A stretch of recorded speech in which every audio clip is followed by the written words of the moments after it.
Lazare might at least have mentioned where in Northreach he'd be testing this recruit. Sentries from the market. I would speak with this Duke. Saw the captain just now. Your town needs you.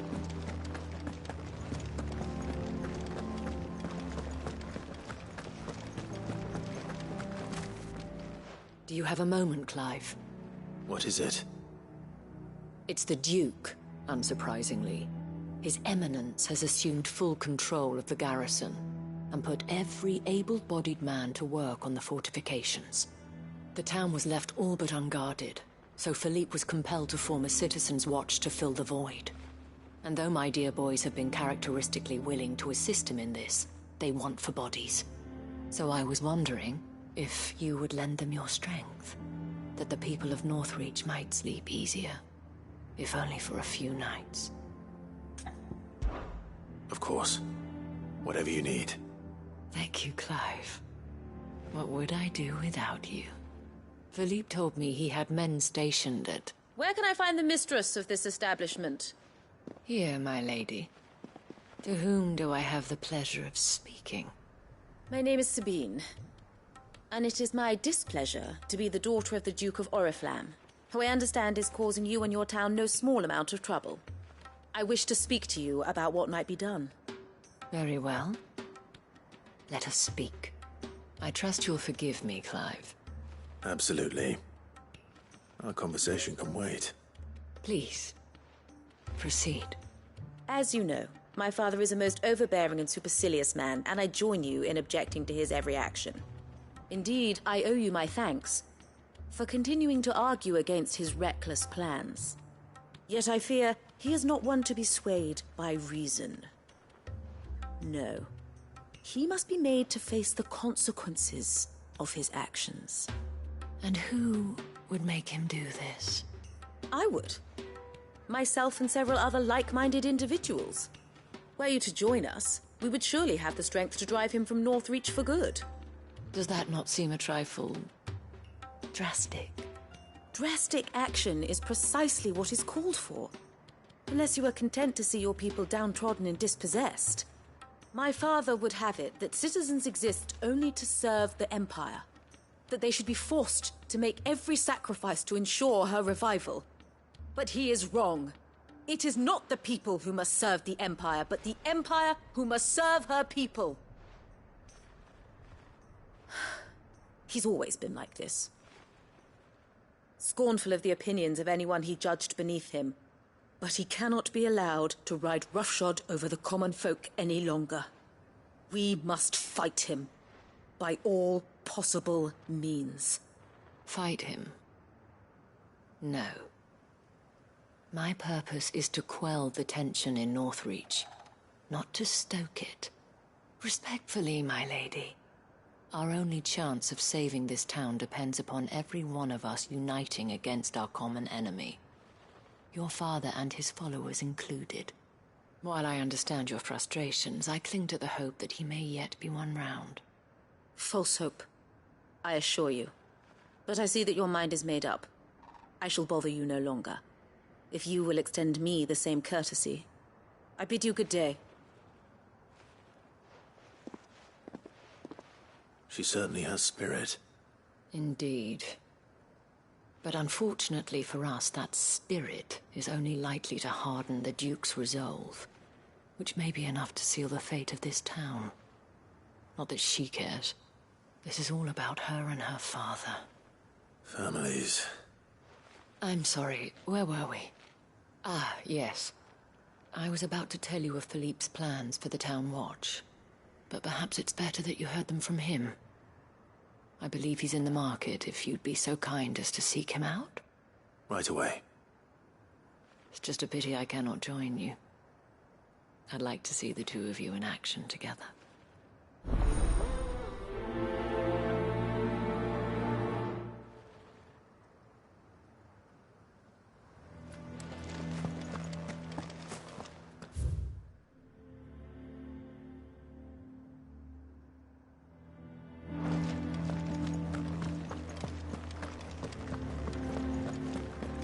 Your town needs you.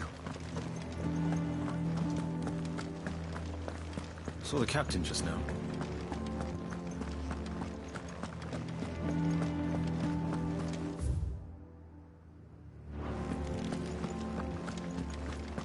What does the dame have to say about it? So you are content to abandon... Please, I beseech you. If you are a true son of Northreach, you must fight to defend your home. That's exactly what I am doing, milady. Or trying to, at least. The land is crawling with fiends, and someone has to keep watch. Even when our true enemy is hiding in the garrison? Fine. You're not the only able-bodied man in Northreach. Thank you so much for your help.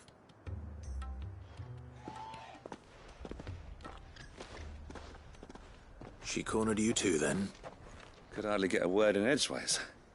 Like father, like daughter, eh?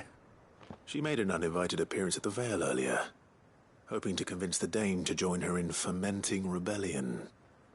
I bet that went well. Her ladyship seems to have a way with people. Anyway, what brings you here? Our mutual friend thought you might welcome some help. Oh, she did she? Right as always. In fact, you're just the man. We've had some reports, you see. Sightings of, you know what. They're back. Seems that way. All over, too. We haven't been able to confirm anything yet, but if you're willing, you could go and see what's what. All right. Where should I look? You know Grieger's Weep? One of the sightings places them somewhere on its shores. I'm on my way. Thank you, Clive. I'll look into one of the other sightings. Let's rendezvous back here later.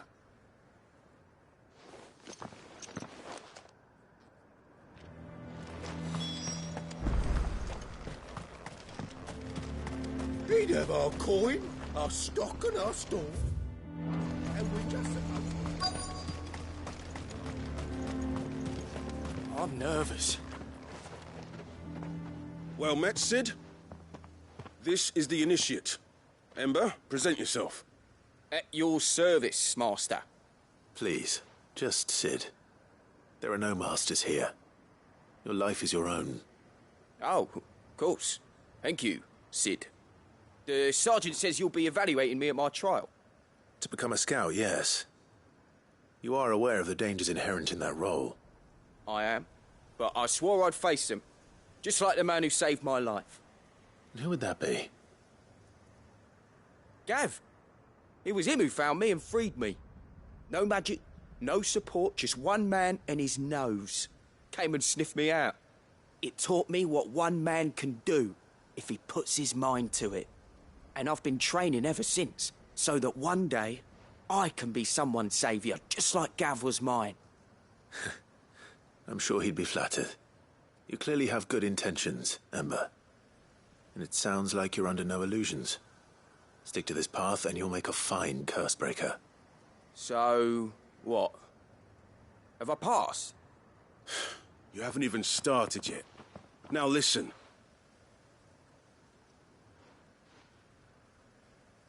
Not far from here is an Imperial lookout, Eastwatch. The guards there record all their sightings in a logbook. You are to find it and bring it here. And bring it here, right. Anything else? No. Sneaking into a heavily guarded Imperial outpost and stealing the logbook would be quite sufficient. You'll need to assess the situation, determine a point of entry, create a distraction and effect an escape, all without being discovered and thrown into an Imperial oubliette. Ember, Gav isn't our best scout because he can do everything. It's essential that you know your limits. Know my limits, right. I won't let you down.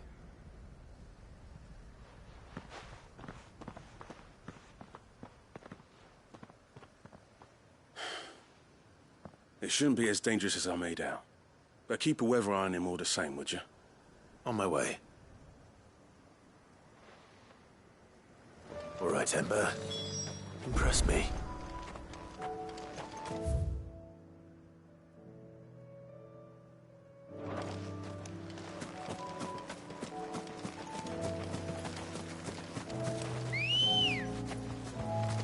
Good girl. Faster!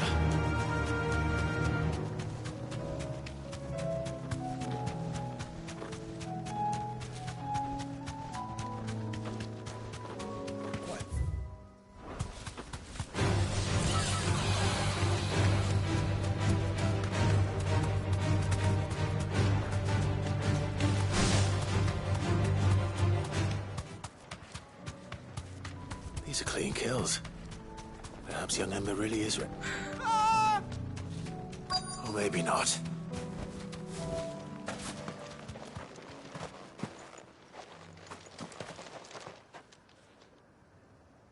Damn it.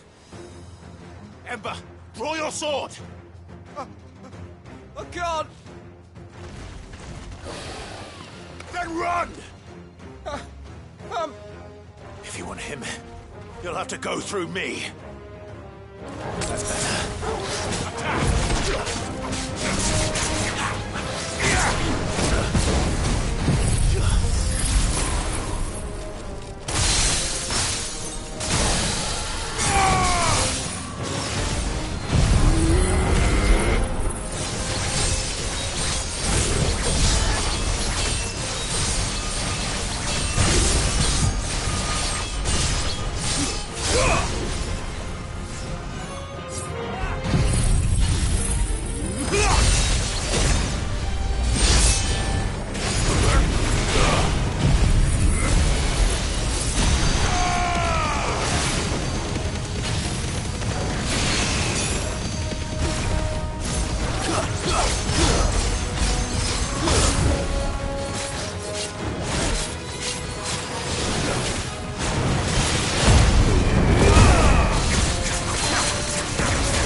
Ember, are you...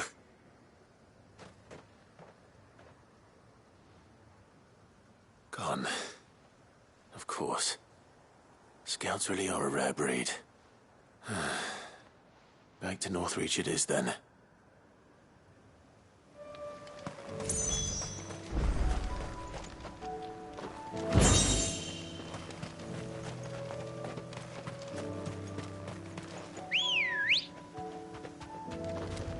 Let's go.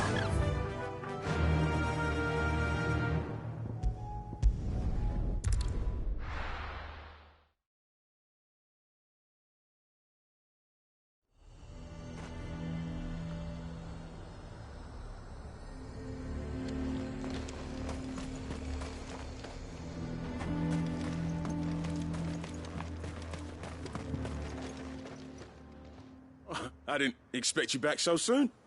Where is Ember? How did he fare? I thought I'd find him with you. He must have fled. I followed him to Eastwatch, where I found him being set upon by a wild Avis. He was just standing there. Didn't even draw his sword.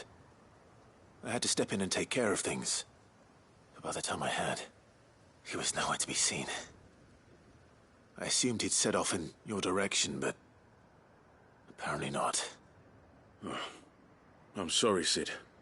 I knew the boy had a nervous streak, but he seemed like... The right man for the job? I believe this is the logbook you tasked me with retrieving. Eh? How did you... Don't you tell me you breached the tower while Sid was busy saving your skin. What? Wasn't that what you asked me to do? To bring the thing back without getting caught? He has you then, his heir. And he did it all on his own. But Sid, he did what he thought was best. And now I have to decide whether I agree. Of course. We'll await your evaluation back at the hideaway. Don't you leave my sight. Yes, Sergeant.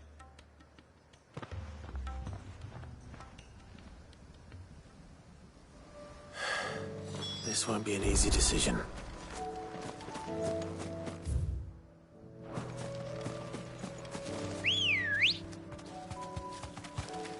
Let's go. Faster!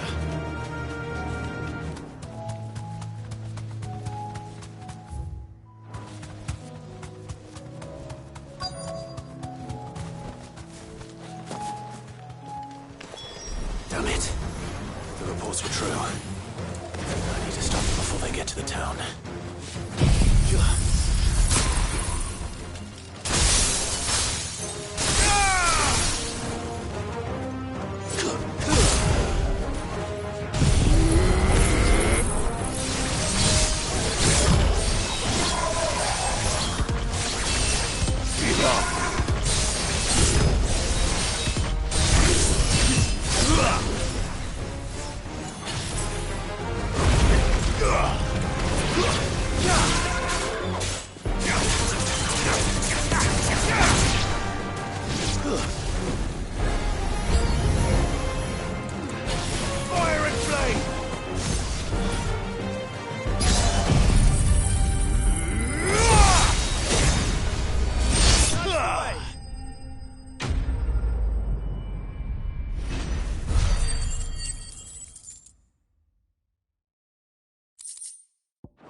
Call that a test, Ultima? Clive, it's me. Are you all right? I am. But it seems the reports were true. The thralls have returned. I dispatched the few that I found, though. Well, there's something, I suppose. But what were they doing south of town? They all came from the north last time. We might be able to fend off an attack from one side or the other, but from both? Do you have eyes in the north? Some. I should probably go and have a look, though, just to be sure. You head back to Northreach. I want you there just in case war breaks out while I'm away. What do you mean? Her ladyship's been busy working her magic on the townspeople, stirring up ill feeling towards her father. But she'll have her marching on the barracks if we're not careful. What? This is exactly what the Dane was afraid of. I'll do what I can to calm things down. Be careful out there, all right? Don't worry, I'm not like you. One sniff of those things and I'm running back to town screaming blue murder.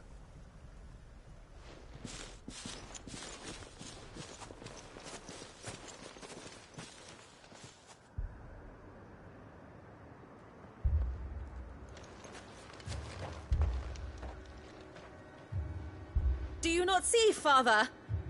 The people of Northreach have given enough, and only a fool would ask for more. Listen to me, Sabine. Where would our people be without their country, hmm? The Empire is their sword and their shield. It is she that ensures they can live without fear. And now she teeters on the brink. Without their sword, how will the people fight? Without their shield, how will they protect their kin? Can the unarmed stand against the advancing hordes? No. But there is yet hope. A new shield, a new sword. A new empire.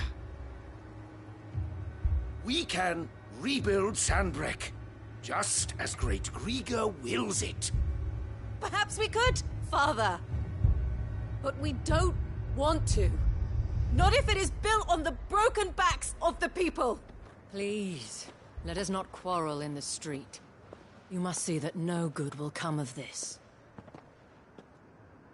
Our fight is not with each other, but with the threat that draws ever closer to our gates.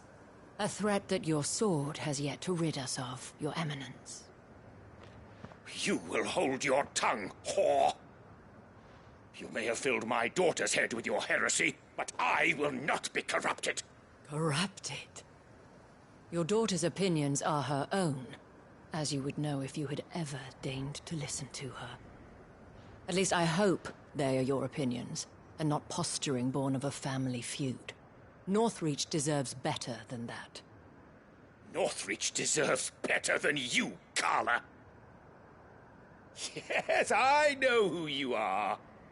The slut of Twinside who bedded a Brandit. Jealous, are you? That a woman might choose a bearer, over a pious man of Griega. Clive! I met a swarm of thralls coming south from Oriflamme. Hundreds of them. Too many to count. There's no work on the fortifications has scarcely begun. We will retreat to Caer Norvent and there make our stand. Did you hear me? That was an order! While this is but a heartfelt plea, let us make our stand here and protect our homes. Protect those that we love. Together, for Northreach!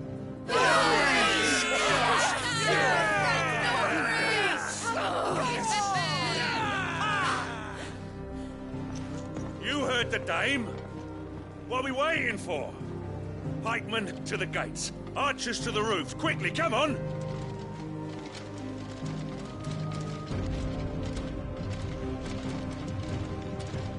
But she is but a common...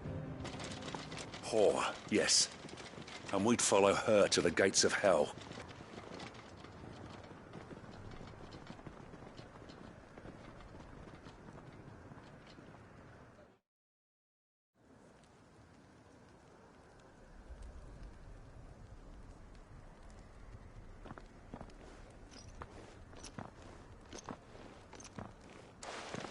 The men have their orders, and they look like following them. I got them spaced out at regular intervals. Whichever direction the thralls strike from, there'll be someone there to meet them. Thank you, Philippe. Rest assured the people will play their part. The herbalist has donated her stock of medicines to me. Should any of your men be injured, take them to the Vale. We'll see to them there. Thank you, milady. I will. I'll play my part too. You still want for numbers. Unlike the enemy. I only hope I can go some way to evening the odds. Philippe, can I leave the south in your hands? I doubt the thralls by the lake were the last of their number. Of course. I'll lead a party down that way so we don't get taken by surprise. What about you? I'll make my way up the road to Oriflamme. I've fought a few of these things. And while I can't promise to hold them all back, I should be able to thin the herd. All right. But take care. Thank you. Both of you. You can thank us when it's over. Till then, madame.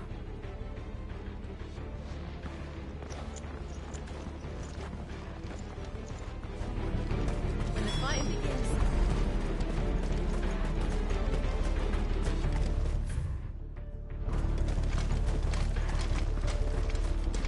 I want steel in the hands of every man.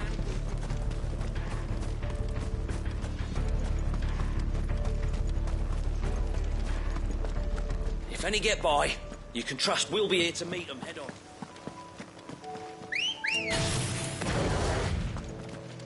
Come on. Run like the wind.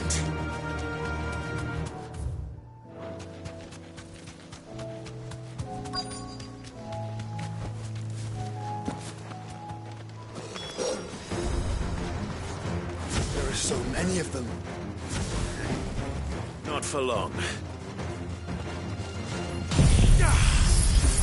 Let darkness fall!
It's over!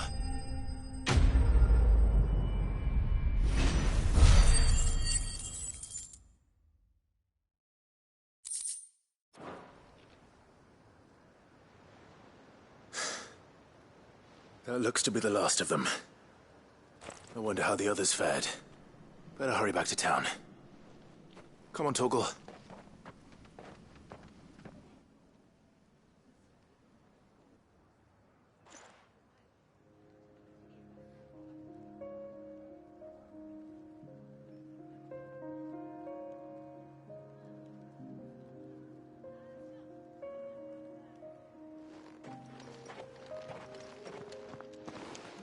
Clive, it's good to see you.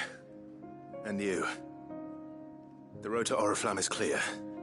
How did you and your men fare? Well, we ended up fighting for our lives down by the lake. Took a few nicks, but nothing the girls of the Vale can't put right. Glad to hear it. Well, it seems we've survived. For the time being, at least. I thank you both for answering the call. You were right. And I was wrong. About everything.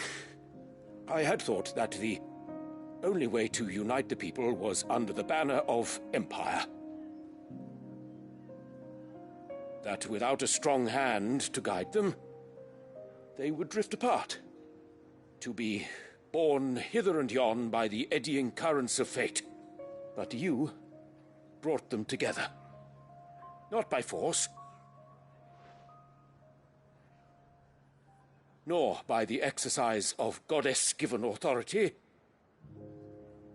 but by simply being one of them. By knowing what they feel, because you feel it yourself. Our purpose was ever the same, Your Eminence. You were merely distracted by a loftier vision of empire and glory, while our eyes beheld matters closer to home. You have the right of it again. As did you, Sabine. His radiance said it himself. Sanbreque is naught without her citizens. I forgot that. And I am sorry. I'm sorry too, Father. I should never have taken things so far. I only wanted you to understand how the people felt. How I felt. But my anger got the better of me. Do not blame yourself, my dear. This was my doing. I should have listened to you. To all of you. Your Eminence, your ladyship. I do not doubt that you came here with the best of intentions. But I believe the same could be said of us all. We all want safety, security, prosperity. Not just for Northreach, but for the entire realm. And we may yet achieve it. If only we work together. Will you join us in this? Yes. We shall. Thank you, Your Eminence. Now that that is settled, I must go and see to the wounded. The Vale's doors are always open to any soldier in need of relief. And today there are more than ever before.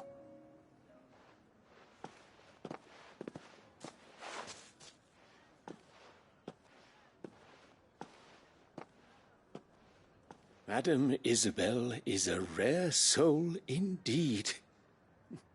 In these dark times, I see that it is not men like me who should lead the realm, but women like her. You're right. If only I'd listened to her when I had the chance. Forgive me for saying so, milady, but you still do. The Dame said it herself. We can turn things around. We just have to work together. And that goes for you, too. You're one of us now. One of you? Well said, Captain. Let this be a new beginning. Not only for Sanbreque, but for us.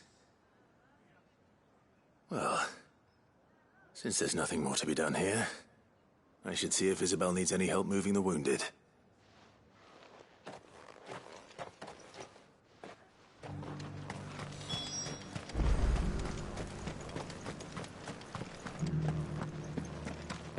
There's no need to worry any longer. I saw several soldiers being carried to the Vale.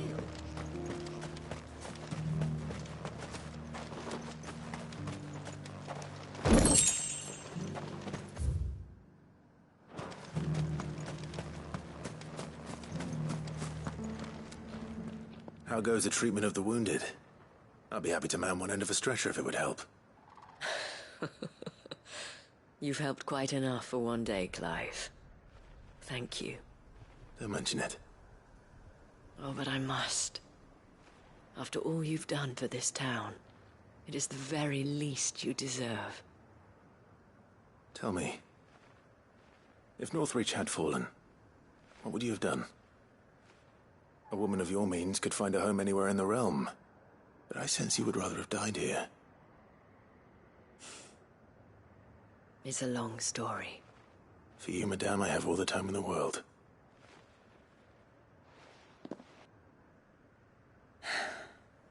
Very well. Long ago, I had a life in the Crystalline Dominion. I was Carla then, courtesan to the nobility. So sought after was I that it was only they who could afford my time. Alas, those halcyon days were not to last. For naive as I was, I fell in love with a bearer. He was my master's guard, the gentlest man I have ever known. After they discovered us together, he was whipped bloody and forbidden from ever looking at me again. And so we fled. Not that we had anywhere to flee to. We wandered, aimless and starving, half dreading, half praying that the next day would be our last. Until we found ourselves here, in Northreach. It was the Vale that took us in, that fed us, clothed us, and healed our hurts. Those that could be healed, at least. My love was already too far gone. He passed away. He did. Not long after we arrived. But at least we were able to share a few moments of peace before the end. It was the greatest gift I have ever received. But the generosity of this town and her people did not end there. The men and women of the Vale supported me through my grief. Shared in it, though I was still a stranger to them. They treated me like a sister. And so I swore that I would always do the same. That I would return the kindness that Northreach showed me. That I would repay my debt to the Vale.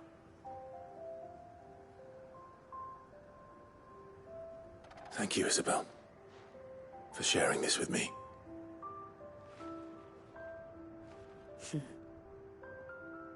You're a lot like him, you know. Perhaps that is why I have such a soft spot for you. Never stop fighting, Clive. And I shan't either. I know that it will not be easy to keep Northreach together. But our efforts will be rewarded. Just look at us now. The people, the soldiers, even the Duke of Oriflamme and his daughter, all united in defense of this town that we have come to call our home. And what of you? Can we count on your support too? Always.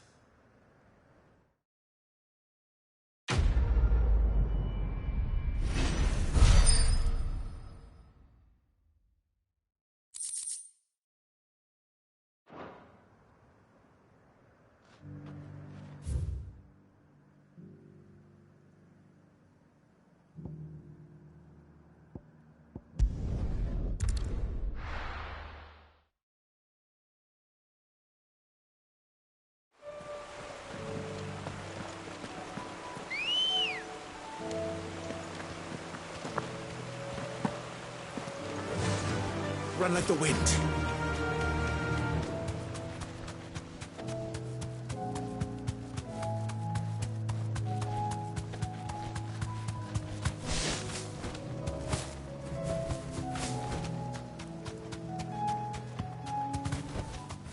I can walk from here. Quentin, I have a proposal for you. Do you now? Something tells me you'll be asking more of me than a cask of Gotand gold. Go on, then. Propose.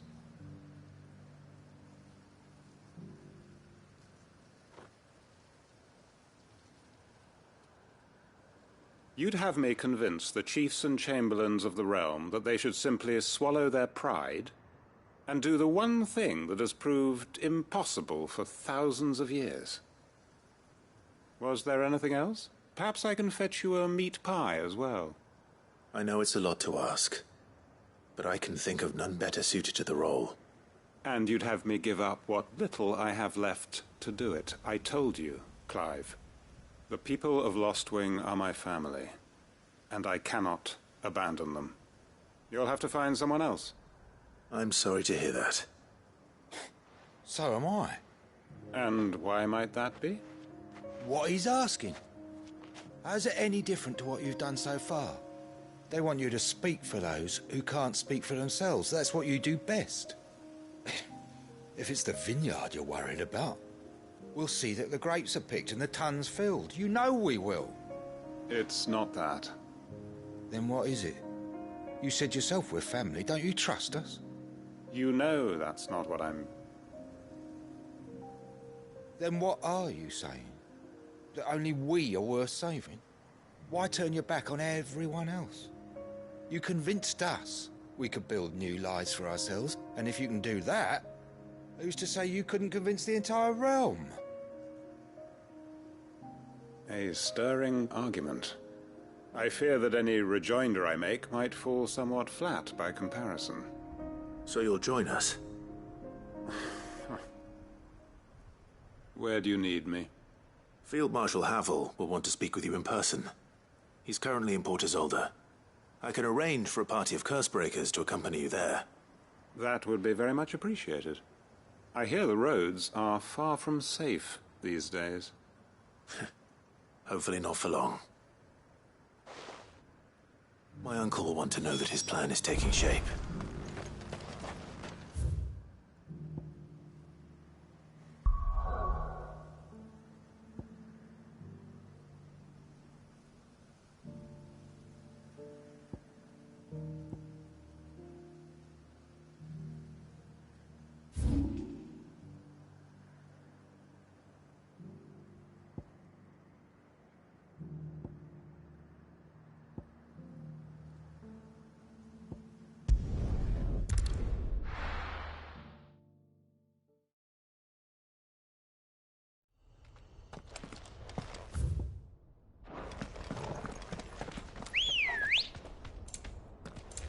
Good girl.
Let's go.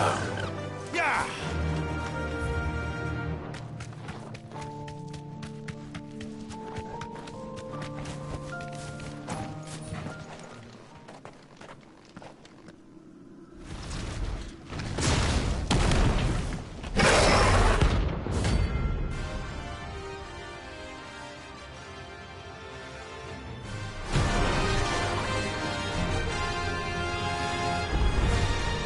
The workers here to meet us. Pity they don't seem fond of visitors.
I've had warmer welcomes.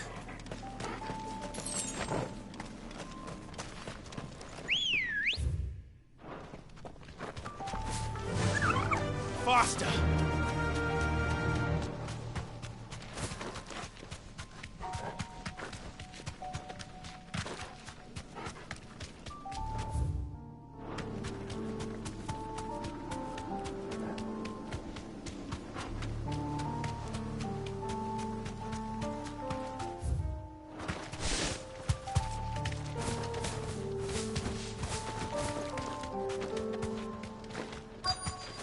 This be Nickelberg.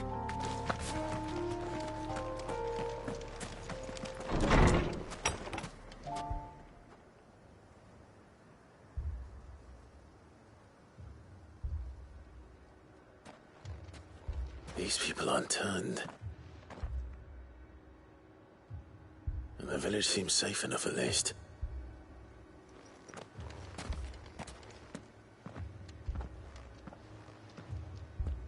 What is going on here? Ah. Did you, too, heed the call? Heed the call? No, I came here looking for someone. To be honest, I wasn't sure I'd find him here. Let alone all of you. Is that so? What are you doing here? Is this where you live? It is my home. The others, they heeded the call. You keep saying that. What do you mean? They came here to perform the rite, just as King Barnabas instructed. This village is their altar, where they shall cast their shoals upon the gentle waters and give themselves to the Lord. Give themselves? Oh, Lord, cleanse us of our sins. Let us be reborn in your loving arms. Free us from the torment of this mortal realm. They want to be saved. Forgive me, but did another foreigner like me come here? He was probably wearing a cowl. You mean the traveler from Storm? Yes. He's staying at my house, toward the rear of the village. Thank you. If you don't mind, I'll go and greet him. They seek the same salvation Barnabas did. At least the third chair still lives. Let's go and find him.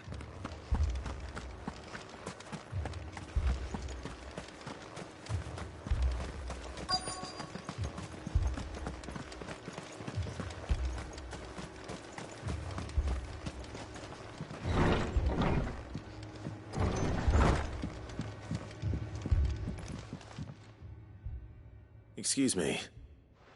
Are you with the Undying? I am. And so it would appear, are you? Lord Rosfield, if I am not mistaken. That's right. And you must be the third chair. I am. Cyril was worried for your safety. He sent me to find you. Then I must apologize. I did not mean to trouble the bearer of the burning quill. Much less you, my Lord Marquis. He said that you had failed to report. Is there a reason for that? I came here to study the followers of this new faith. But the more I learned of them, the more my own faith began to falter. You have seen them at their prayers, have you not? They devote themselves to the veneration of their Lord with a fervor I have never seen before. Praying night and day that they might be rid of their wicked wills and reborn in their Saviour's light. Not that they might be granted respite from their worldly woes, but so that they might continue to serve him. Serve him with all of their beings. I, too, swore to devote my life to the service of my Lord and Master, but this... 'tis different. It is more. And so I would see it through to the end. See these people safe, that they might achieve their dream. That they might do their duty to their Lord. Even if it should keep me from doing my duty to mine.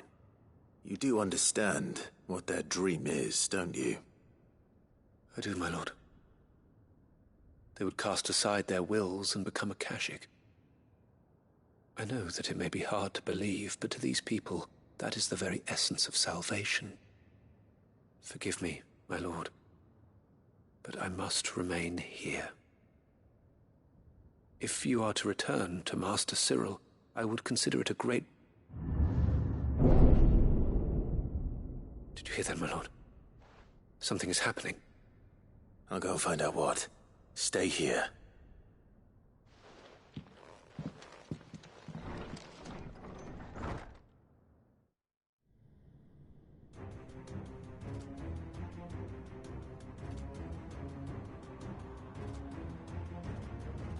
An ether flood. Oh no. There must be something I can do.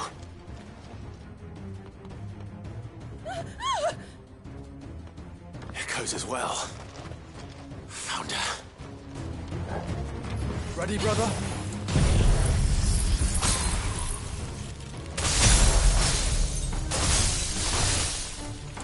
Ready.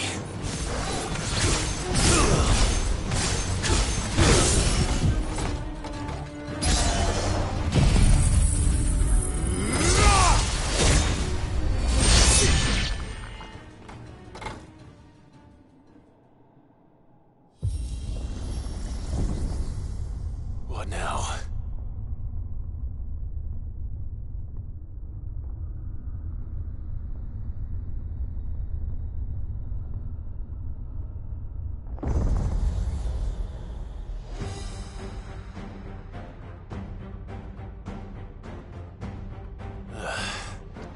We meet again. I've killed your kind before.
Don't you die.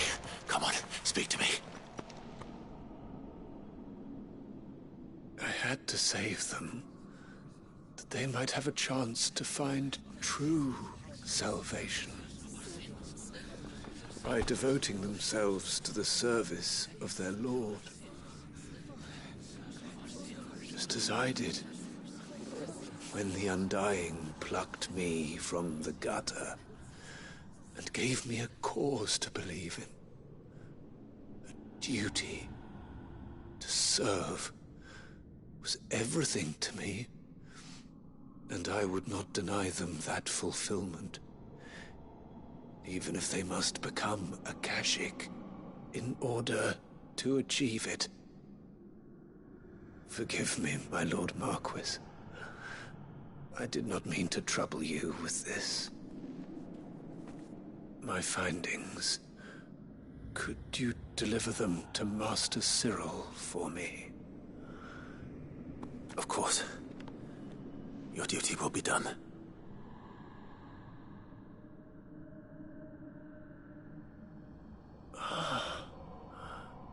Look, my lord. They are saved.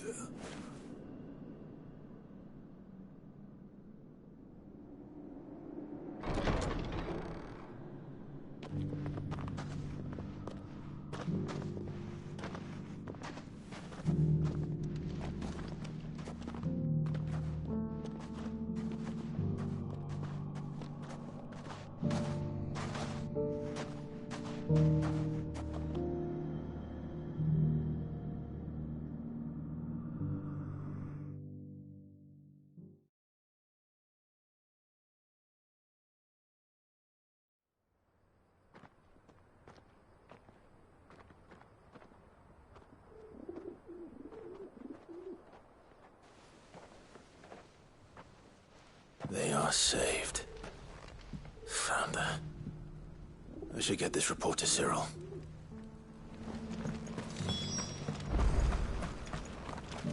Here, take a look at my wares. Anything else? Of course.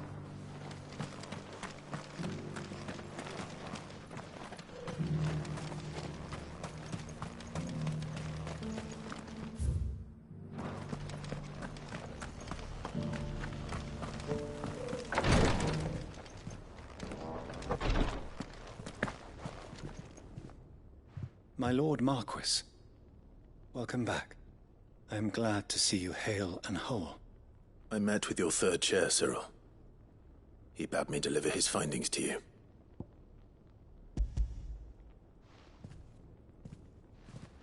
Thank you, my lord. He remained in Ash? He died protecting the villagers from an echo. I buried him in Mickelberg. I'm sorry that I couldn't save him. If you could not save him, no one could. The villagers, they were believers in this savior cult. They prayed to their god that they might be unburdened of their wills. Then an ether flood came, and their wish was granted. Your brother sacrificed himself that they might live, even knowing that that life was death by another name. Then he perished defending liberty. A hero's end. For the right to choose how one dies is no less sacred than the right to choose how one lives. Sid would agree. He wanted to build a world where people could die on their own terms. A noble ambition. To die for one's cause is the most perfect expression of one's faith. It matters not how misguided others might judge one's decision to be. Only that the decision is one's own. We live according to the teachings of our order.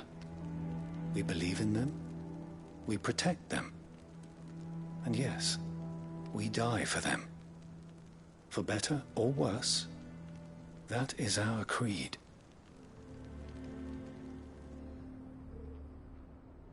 But he didn't die for your creed. He died to save them. And you still believe that what he did was right? I believe that he believed it was. We of the Undying are not slaves, but willing servants. And this was his will, the ultimate expression of it. All right. I'd like to know this man's name, Cyril. To know the names of all the Undying who've fallen in the line of duty. They died serving my house. It's only right that I remember them. That is my duty. Of course. I shall fetch the Book of Martyrs at once. My lord, it has been, and shall ever be, the greatest honor of my life to serve House Rosfield. Though our duties may differ, yours is no less important. I pray with all my heart for your success. And were they here, I have no doubt but that every one of my fallen brothers and sisters would feel the same.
Come on. Run like the wind.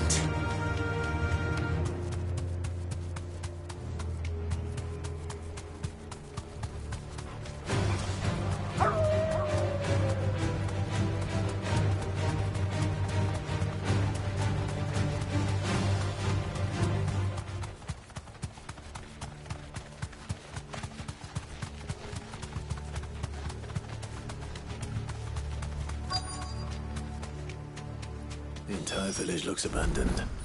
Now, which house would a bookworm live in?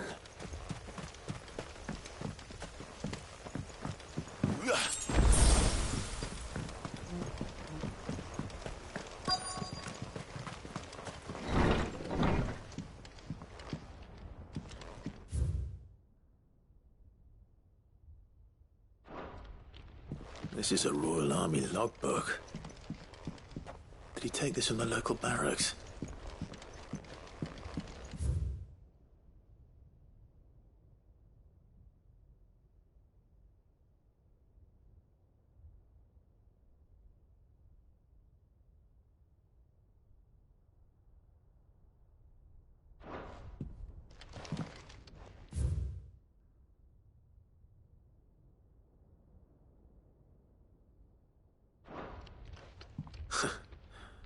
His interests were certainly varied.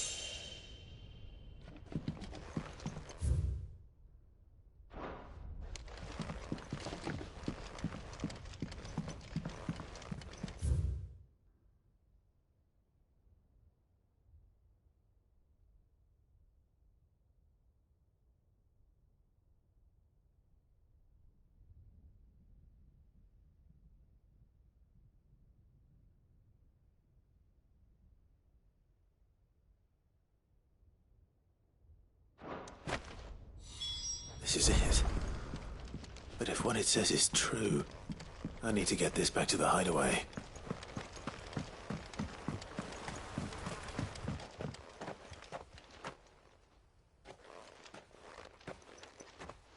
Leaving so soon, stranger? We've been watching you. From a distance, so to speak. Subtle. I know who you are. Then we need not waste time on introductions. Hand me the book. Leave it in our care and return to your life. Your care? Do you mean to burn it or bury it? That is not my decision to make. But by one means or another, its contents shall be removed from the common record. Then I'll have to politely refuse. I won't let you erase our history. Then we find ourselves at an impasse. Very well. The book can just as easily be pried from your dead hand.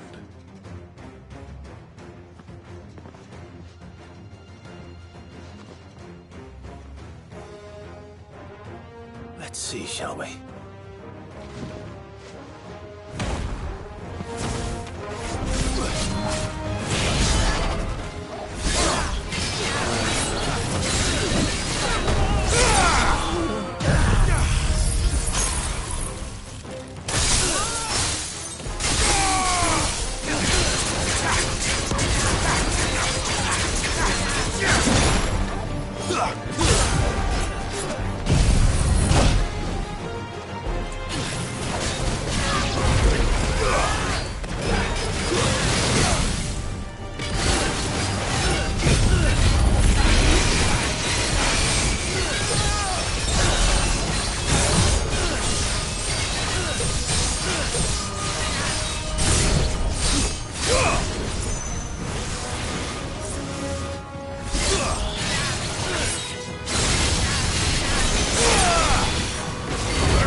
Impressive. But we have other means. We shall claim the book yet. Why do you want it so badly anyway? It lays out in no uncertain terms the vanity and avarice of mankind. It tells the shameful history of the persecution and oppression of a gifted few by a giftless many. Would you say that this interpretation was correct? I don't know. You don't know. Your sword may be sharp, but your wits are dull. So let me answer for you. There is no correct interpretation of history. That a series of events took place may be proved beyond a doubt. But there can be no single, immutable explanation as to why they came to pass. It is a question of numbers and of belief. If enough people believe that a set of events occurred for a reason, that belief becomes the truth. So you're trying to control the truth? We are trying to protect people from themselves, from knowledge that would bring them naught but pain. That is all. You may keep the book, for now. The world is small. We shall meet again. Until then. Wait! Damn it. Let's get this back to Vivian. Perhaps she can explain what that was all about.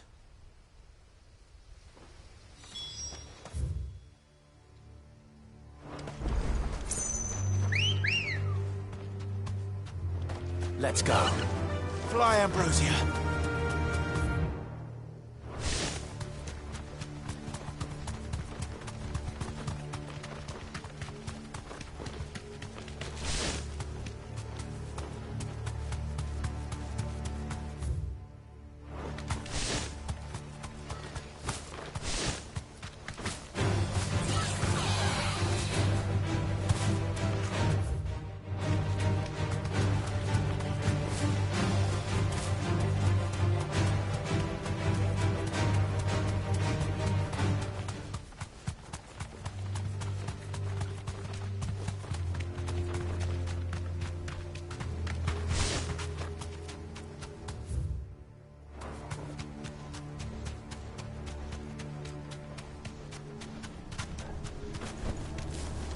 girl.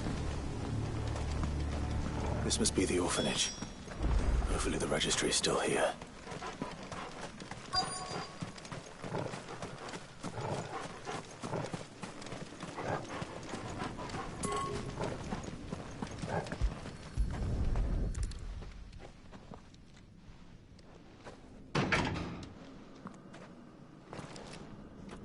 It's locked. I should look around some more before I start breaking down doors.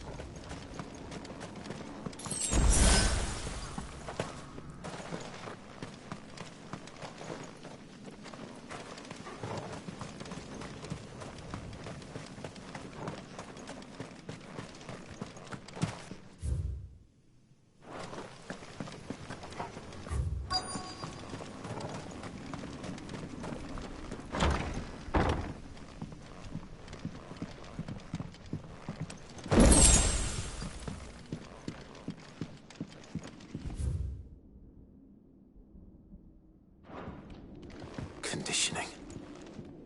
This is nothing short of torture.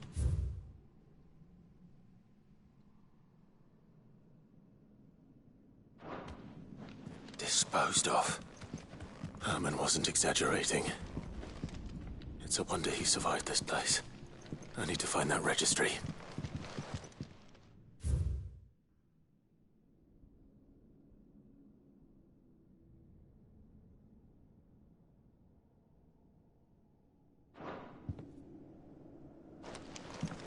This reads like a suicide note. Did the director go through with his plan? There's only one way to find out.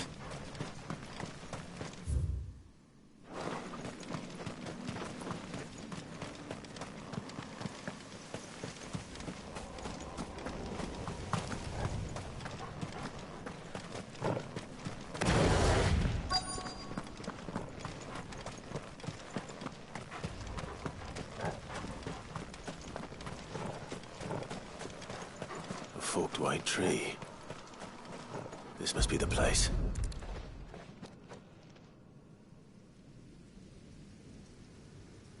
Could he really be buried here? There's something hidden among the roots. Let's see.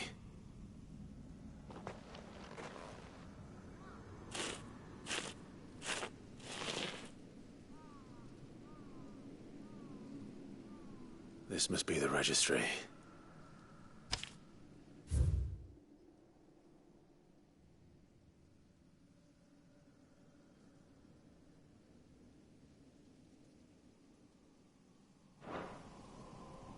So many names. This place was a slaughterhouse. But where is the architect of all this misery?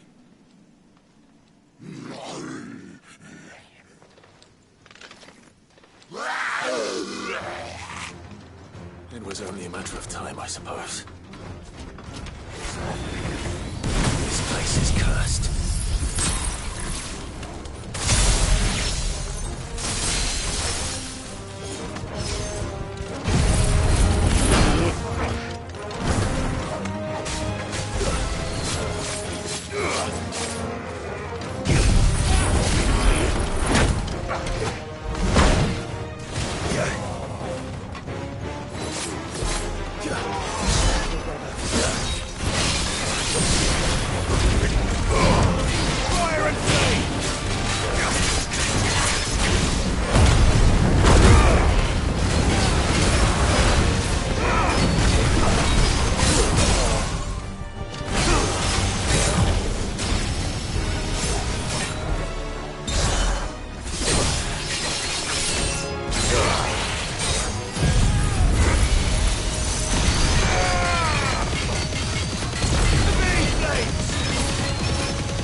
done here. Let's get the registry back to Herman.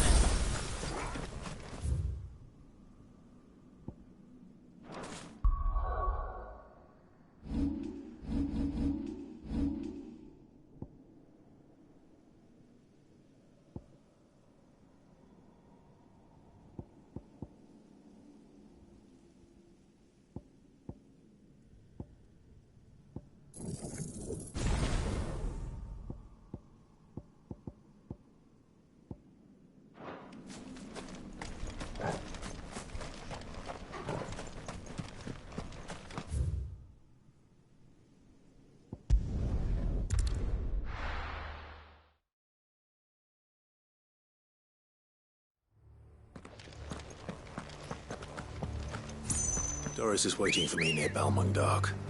The longer she's out in the open, the more likely she is to be found by a Kashik. I need to hurry.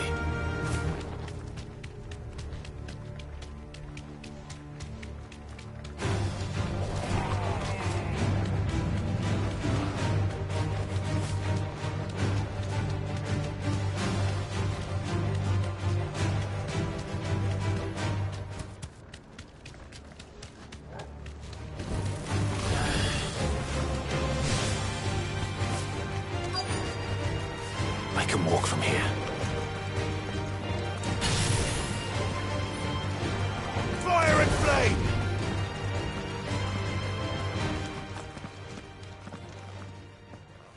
There were no guards, I take it. None manning the gates, no. It's a different story inside, though. The corridors are crawling with Akashic. Most likely guards left behind when the wardens ran.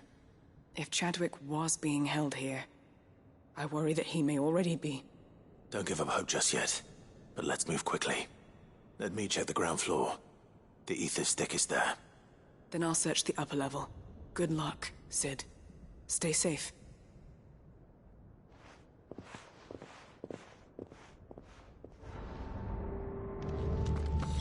Just how bad are the floods inside the walls? Bad enough to turn a bit.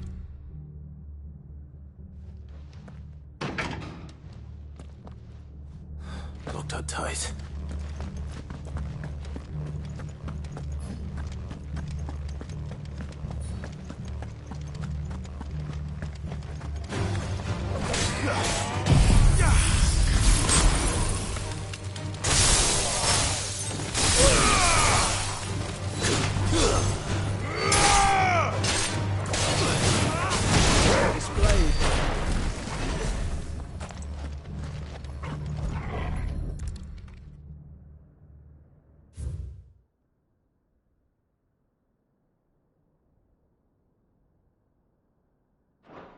So this place was no ordinary prison. And I doubt they'll have taken the creature with them when they fled.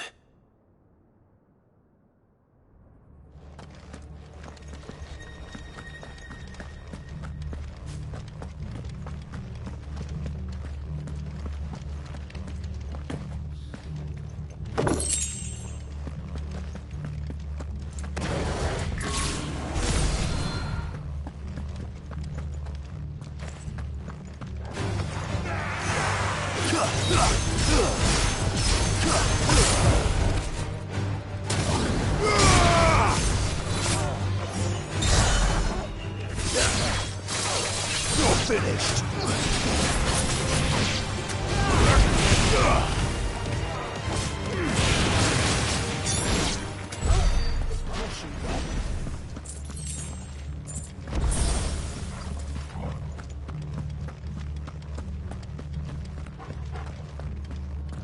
No sign of any bearers yet.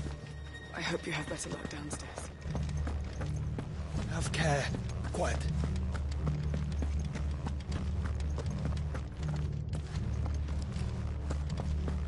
Have care. Have care. Have care. Quiet.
Minimal loss of Waluda lives.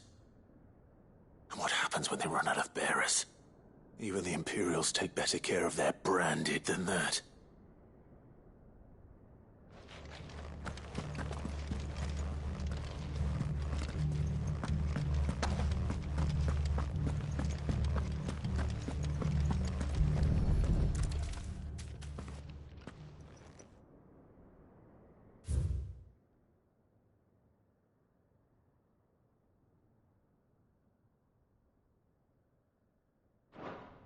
They were feeding bearers to it.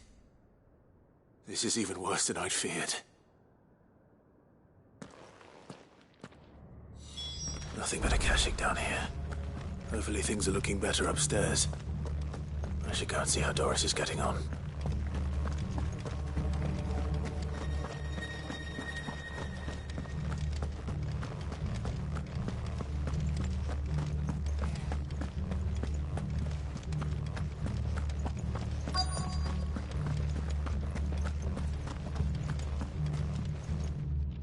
No lock downstairs. But I did find out that this place was more than just a prison. Something far more sinister was happening here. I know. I've been reading some of these documents and... it can't be true, can it? Bearers die every day in service of their masters, but this is so much worse. Pitting bearers against a wild beast armed with nothing but their wits? And all in order to bring about more death. And not just those who could fight, but the elderly, children even. And those who wouldn't or couldn't were disposed of. Whatever that means. I'm afraid it means they were fed to the monstrosity they kept here. Then we're too late. And I was a fool to bring you here. Don't say that. Did you find anything else? A key. But it doesn't fit any of the locks on this floor. Perhaps it will fit one of the doors downstairs. There's a corridor I haven't searched yet. Finish up here, then come and find me when you're ready. All right. I'll be there in a moment.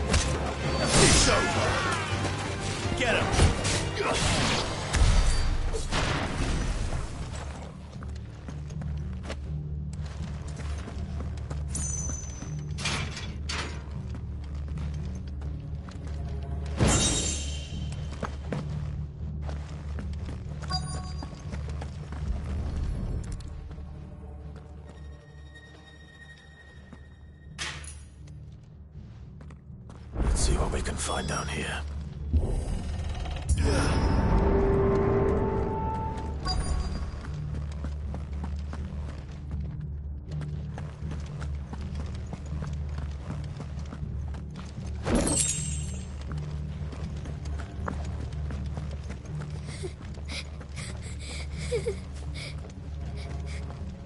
A survivor.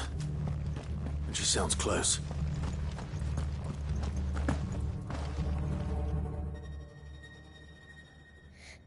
Who are you? There's no need to be afraid. Are you alone? Are there any other survivors? Some of the guards. They're still here. But something's wrong with them. Everyone else was eaten by the monster. Of course there were. Thank the Founder. It was worth our coming. But I'd rather we didn't linger. Are you ready? Ready when you are. You poor thing. He must have been terrified. Did Jadwick send you? What? He fought the monster. Distracted it so I could run away. He must have sent you. He promised to free the others too. Where is he? He opened your cell, didn't he? He wouldn't be here otherwise. Chadwick.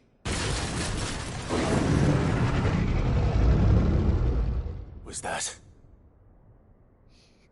Monster's back! Chadwick, help! We have to get out of here. Doris, keep the girl safe. All right. You put that bearer-eating bastard in the ground.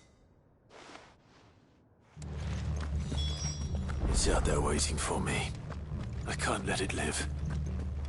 Not if it's got a taste for bearers.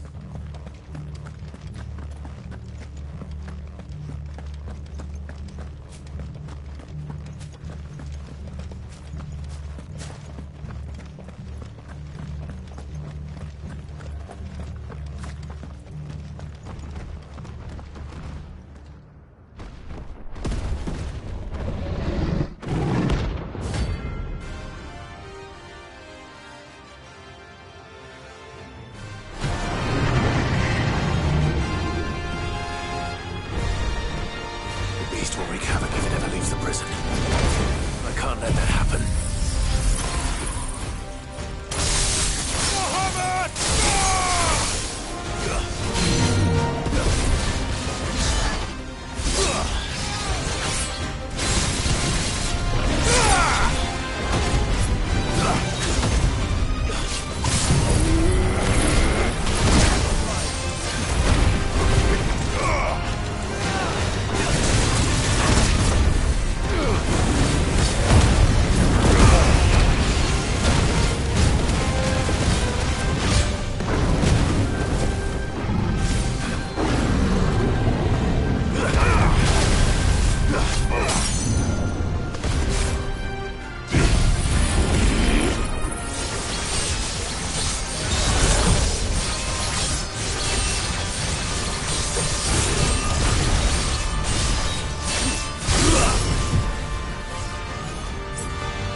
Finally.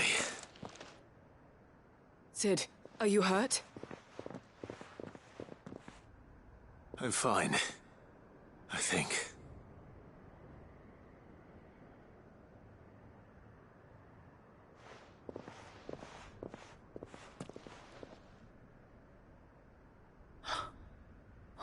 No. What is it? A diary. I gave it to Chadwick before we went our separate ways. He was here. Do you think that creature? I'm sure he fought bravely to the last. The girl is safe thanks to him. Chadwick. You fool. Come on.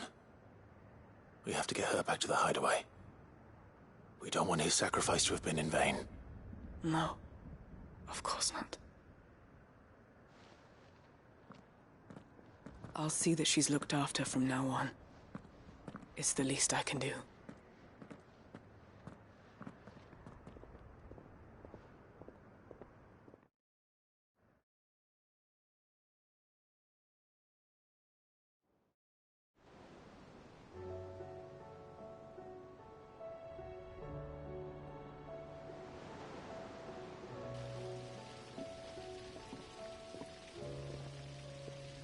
From what I hear, you've barely left the girl's side in days. I hope she's recovering from her ordeal. She is. Slowly but surely. She's far tougher than she looks. I thank the flames we found her. If we hadn't... I know. But we did. I'm sorry we weren't able to save Chadwick. There's no need to apologize. Without your help, I would never have found out what happened to him. How he fought to the bitter end to save her. To save Haida Marie. That's the man I remember. The man I thought of as a brother. I wish I could have met him. I'd like to hear more about your past. If you don't mind, that is. Of course. You already met my former master. She trained Chadwick and I to do two things. Kill and obey. We were supposed to be sold to the highest bidder when the time came. But no bid was ever high enough to convince her to part with us. For years, we were her daggers in the shadows. But we could never quite shake our doubts about the things she made us do. And then, one day, we just couldn't do them anymore. So we escaped. But staying together was out of the question. They would have found us too easily. After so many years of training, the pull to serve was always strong. It scared me to think he might have taken another master, become a dagger in someone else's hand. But even in captivity, the battles he fought were his own. And he died not as someone's tool, but as a hero.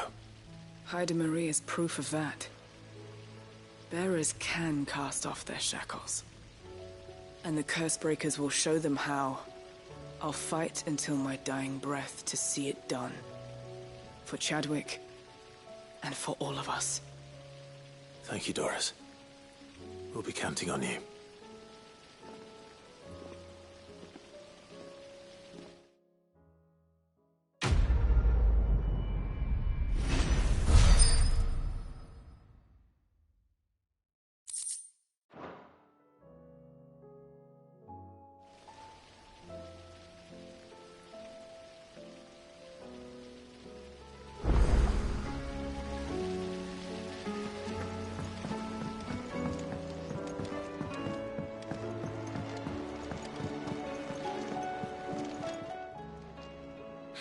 Help you today, Clive?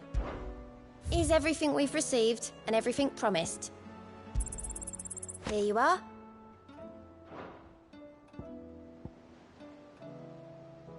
Come again. I may have more for you.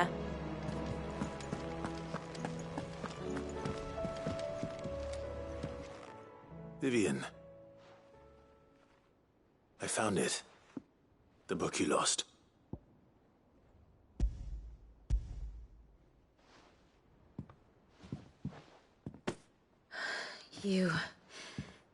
You found it. Thank you, Clive. Even though I asked this of you, I was not entirely sure it would be possible. I feared the executors had seized every copy. I met with one of these executors, and I convinced him to let me keep it. He told me something. That the truth is just a matter of collective belief. And that if enough people believe a lie, that lie becomes the truth. It does. But it also means that the truth is not immutable. That it can be changed. Provided that those who wish to change it can convince enough people that their perspective is the correct one. As the sad history of the Bearers proves. You said that the book inspired you to become a scholar. It did. Or its author, rather. She was a heretic, you see. A firebrand and a dissenter. A gallows stood ready for her in every corner of the realm. And by shunning society, or perhaps being shunned by it, She stumbled upon a truth so potent that an entire realm trembled at the prospect of its utterance. I, too, have always felt somehow set apart from the world of men.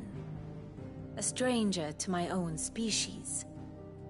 She taught me that my solitude was not a curse, but a gift. And that, though my journey to the truth might be a lonely one, what I found at my destination would be more than worth the cost. Do you still feel that way? That you're not one of us? Honestly, I'm not entirely sure anymore.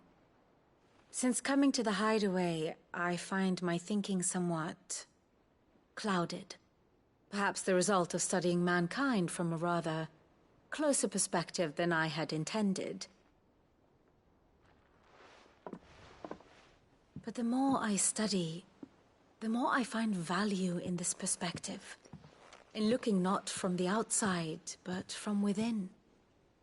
So if you'll permit me, I'd like to continue my work here. Remember, Clive, when enough people believe, belief begets truth. Give the men and women of this benighted world the gift of truth. Make them believe in you, as I do. I'll try, Vivian.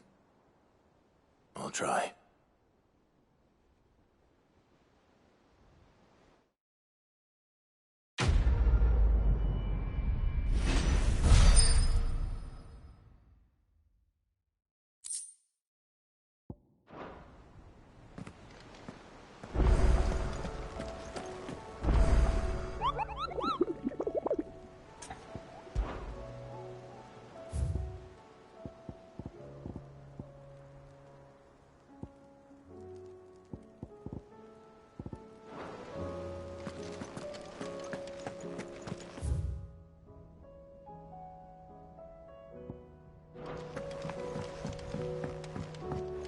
You should have seen him. Welcome back, Sid. Welcome back, Sid. Yes. Welcome back. Trip wasn't too much of a pain in the arse, I hope. Truth be told, it was me who suggested roping you in to help with the trial. But from what I hear, things didn't go quite as planned. No, they most certainly did not.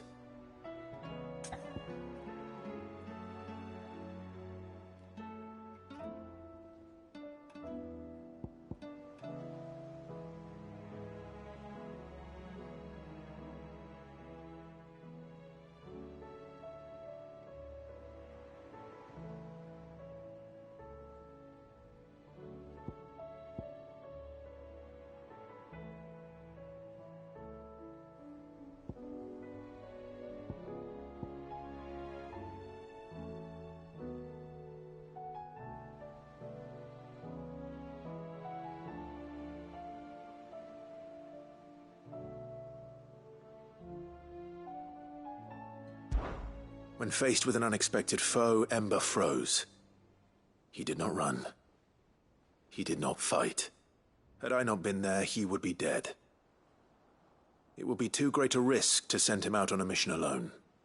Thank you, Sid, for your honest appraisal. Ember, you braved the tower and emerged unscathed. Yes, but only because Sid saved your skin. To me, that's no better than being caught red-handed. You failed the test. Wait, Sergeant. Ember still has much to learn, it's true. And this time he was found wanting. But I'd say he's due a second chance, nonetheless. After all, he did do as you asked. With a bit of hard work, any hand can be made to hold a blade, and any mind can conquer its fears. But a scout's nose is different. You've either got one, or you ain't.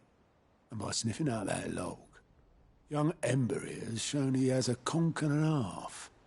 Wouldn't do to waste it now, would it? Fine. One more chance. I'll do whatever you ask. I'll spend my days and nights in the pit if I have to. I'll show you. Just you wait. Daft as a brush, that one. But his heart's in the right place.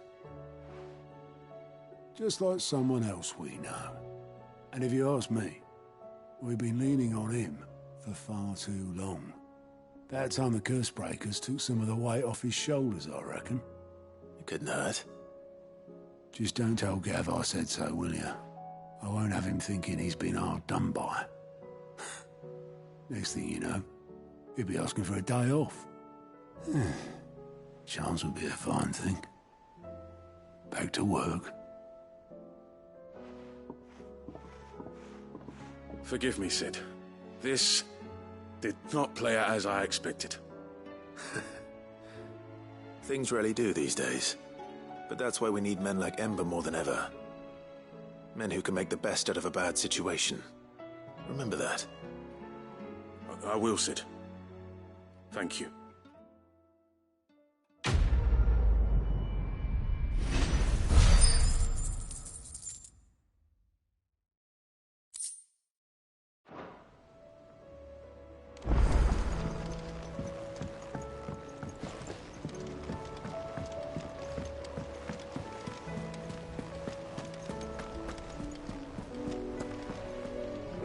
Uncle, I bring good news.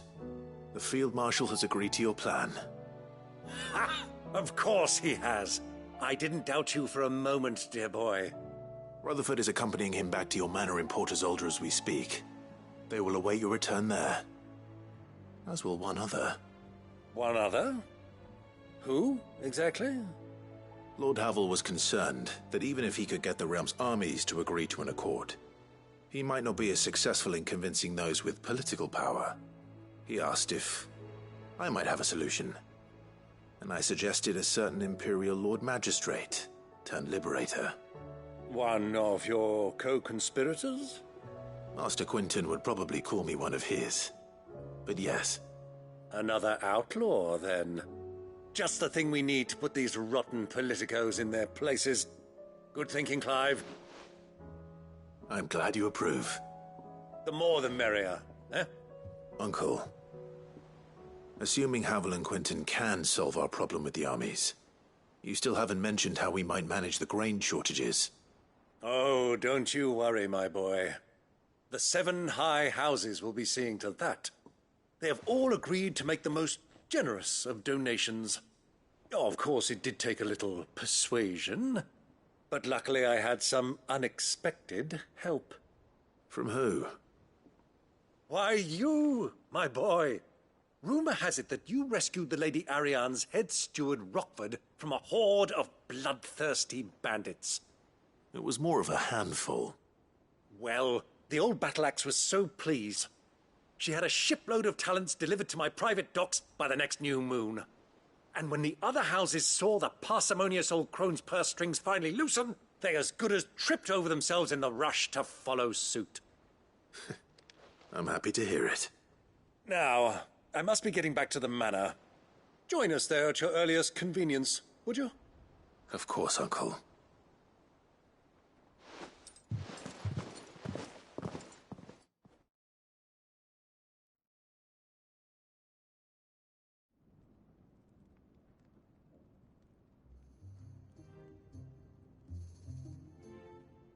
And how, pray tell, will we get that grain to the capital if the roads are still overrun with Akashic? You find another bloody road. I only have so many men, and I'm not about to send them headlong into an ether flood. That is, unless you'd have them turn as well. Well, I'd certainly eat less. Says the man with a belly bigger than a band of curls. My soldiers actually need their rations. Without any food to keep them going, they'll be dead even before you've sent them on your fool's errand. If I may, gentlemen, perhaps I might suggest an alternative approach. Though supply routes are indeed disrupted, there is no shortage of ships. Indeed, they bob away in every bay from here to Randalar, awaiting a safe haven. Allow them to make port and fill their bellies full of grain. And once those who crowd the cities are fed, ferry the displaced back to the countryside to work the fallow fields. But I'm sure that you wish to continue your discussion. Forgive the interruption. 2 such firm friends as yourselves need no help from the likes of me. Rutherford spoke fondly of the great bond between you. Us? Friends? I can't stand the man! Clive, I'm beginning to question the quality of the company you keep. And what kind of company were you expecting him to keep? The man's a criminal! Criminal? How dare you? You are not fit to breathe the same air as this fine, upstanding young gentleman. Upstanding? He calls himself Sid the Bloody Outlaw! Once more onto the breach.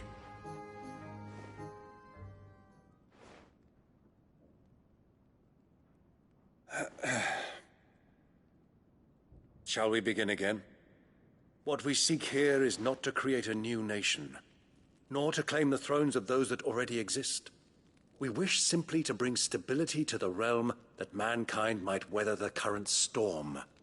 And to do that, we must convince those in power, the generals, the statesmen, the nobles, that our cause is just. There will be disagreements, yes, and I imagine some resistance, much resistance. But we cannot let that deter us. If we show them the path, show them that we walk it ourselves, then I am confident they will follow. The fate of the world lies in my nephew's hands, but the well-being of her people lies in ours.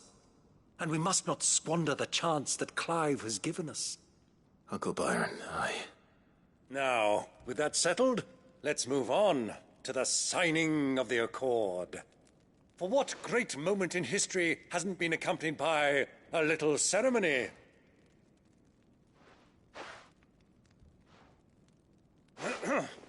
Citizens of Valisthea, I present to you the Tri-Unity.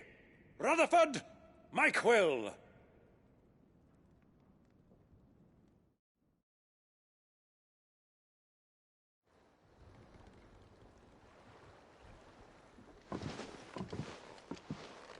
Well, my boy, the stage is set. That it is. This is the role you were born for. Now I ask only that you trust in the talents of your supporting cast. We shall play our parts to the best of our abilities, that you might have the opportunity to shine. The realm needs its Sir Crandall. And there is no better Crandall than you, Clive. I want you to keep this signed accord as proof of our faith in you. I will. Thank you, Uncle.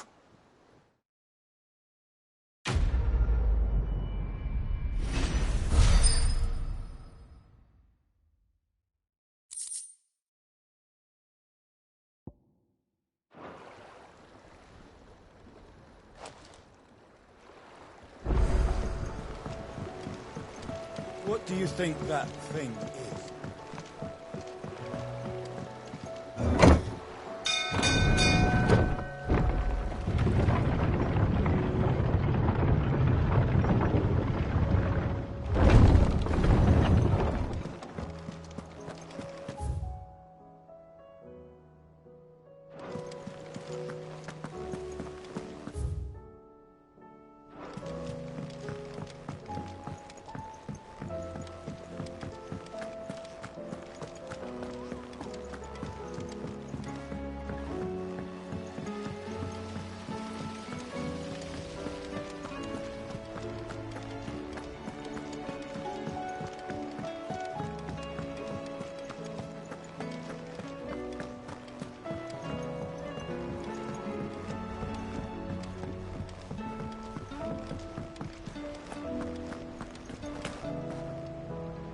I hear that you traveled to Ash, Sid.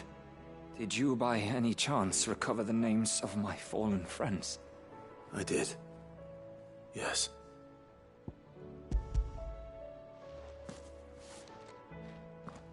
If I may? The bearer registry.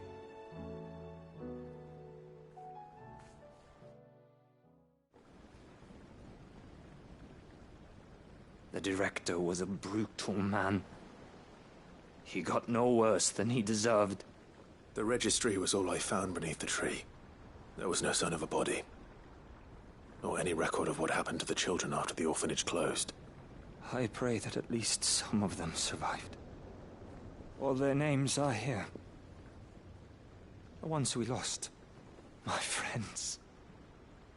My light in those dark times. I can still remember their faces, like it was yesterday. Children who were taken from their bunks in the morning, never to return. No explanation ever offered. They'd be happy to know that you survived, Herman. But why did I make it out alive, when so many others died in that awful place? It's not your fault. And blaming yourself won't bring them back. Honor their memory. See that their names live on. That way, at least. They're never truly gone. Thank you. Sid, I'm going to write a book. An account of the horrors of Badbach, and the spirit of those its custodians sought to crush. All of Valisthea will know of our suffering, and in the name of those I lost, I will not let it happen again. Neither will I. These records would have been buried for all eternity, were it not for you. Thank you.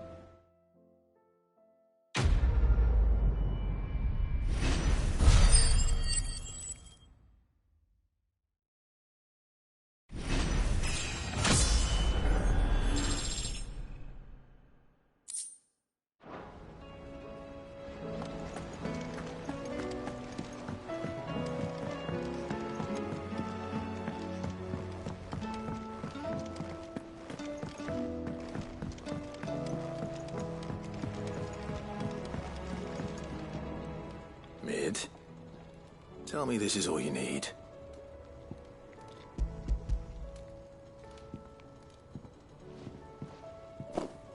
Aw, you make it sound like I asked you to save the world or something. Tell me this is all you need. It's most of what I need. After you left, I went over the figures again, and I realised I'd forgotten a 1 and a 0. And a cogwheel. Just a tiny one. Though, that's the problem. Gears that small are a bastard to make, and I may have lost the one Blackthorn spent a fortnight toiling over. Wait. The children. When they took apart your scales, there was a tiny brass gear. Now that I think about it, they didn't use it when we put the scales back together. The young'uns? But why would the... You know what? I don't want to know. I'll keep working on the model. You go and find that cog.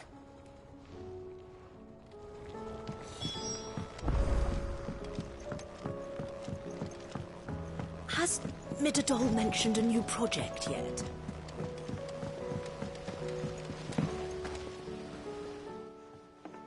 Sid! Is Mid still hiding from us? She wasn't hiding. She's fine. She's just busy working on her next project. A new invention? What is it? What is it? Is it an airship? I bet it's an airship! Do you think she'll let us help? That just so happens to be why I'm here. She needs something special, something only you three can provide. A brass gear. A tiny one. One that might fit on, say, a set of scales? Oh, the one you forgot! We remember! We saved it, just in case. It's in the bag of bits. Since your lesson, we've been disassembling, then reassembling everything we can find. All the pieces that are left over, we keep under our beds, just in case. That's good to know. Look! I found it!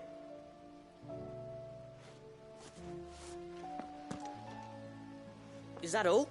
Just the gear? We have more parts if Mid needs them. That's all for now. But I'll let Mid know about your hoard. Just in case.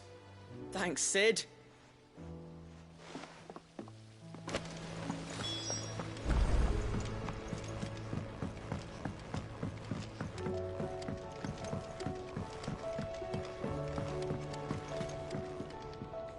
Well, did they have it?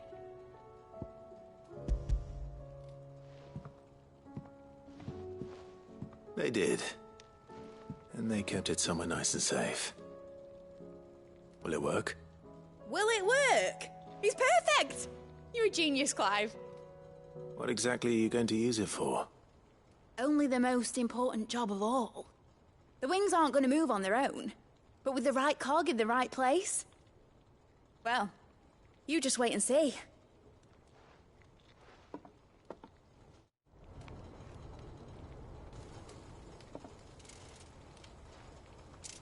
That should do it.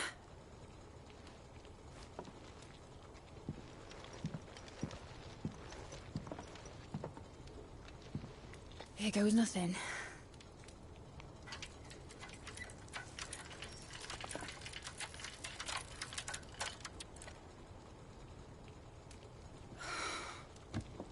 Titan's tits.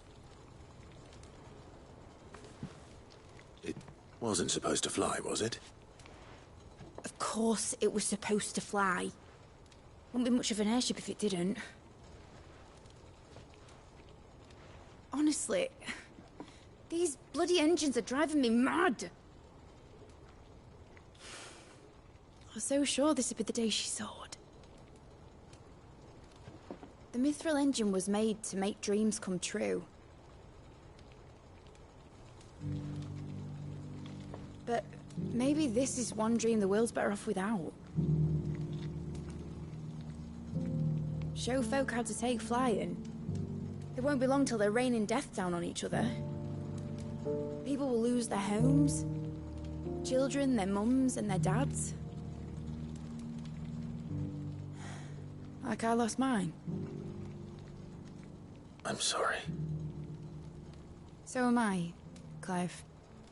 So am I. Sorry that I have to choose.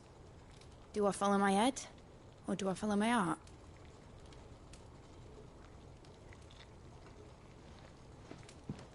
Good question. The first time I stood on the deck of your ship, felt the wind in my hair. It was like I was flying. But imagine how it would feel to actually do it. My dad always said there were two ways of living life. Chasing a dream or shuffling to your grave. And he were right. Right about a lot of things. Not that I like to admit it. People need dreams to chase. Especially in a world like this.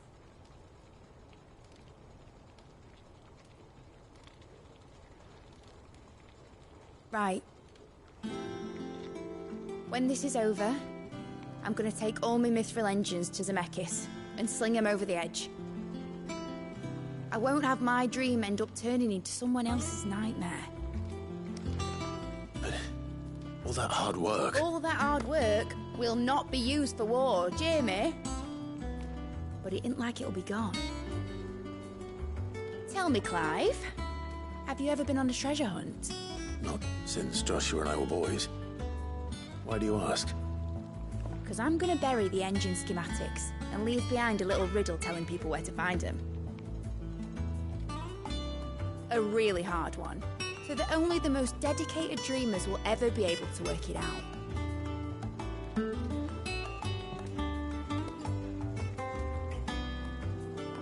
Ooh, I can picture it now. Some daft general squinting at the words with a gormless expression on his mug. Like that one, yeah. Right.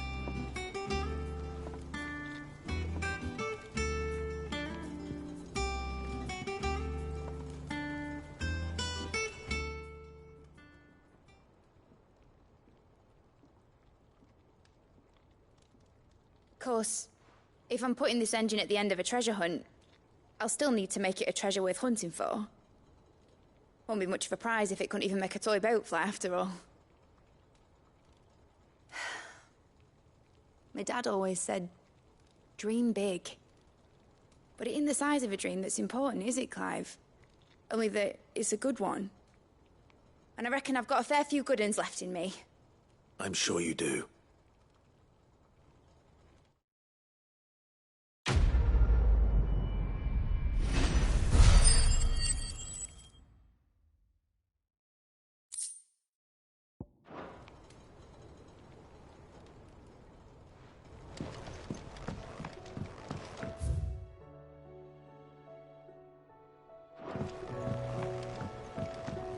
Has Midadol mentioned a new project yet?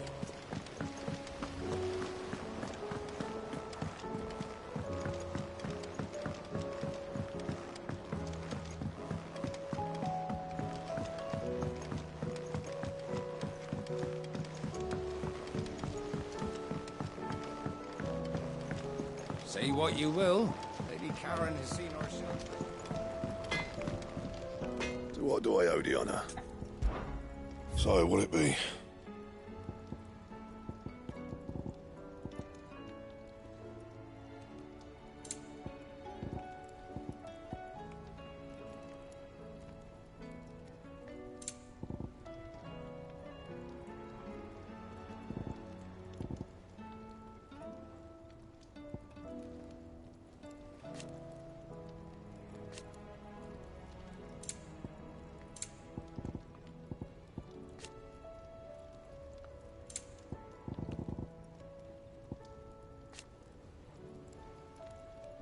And?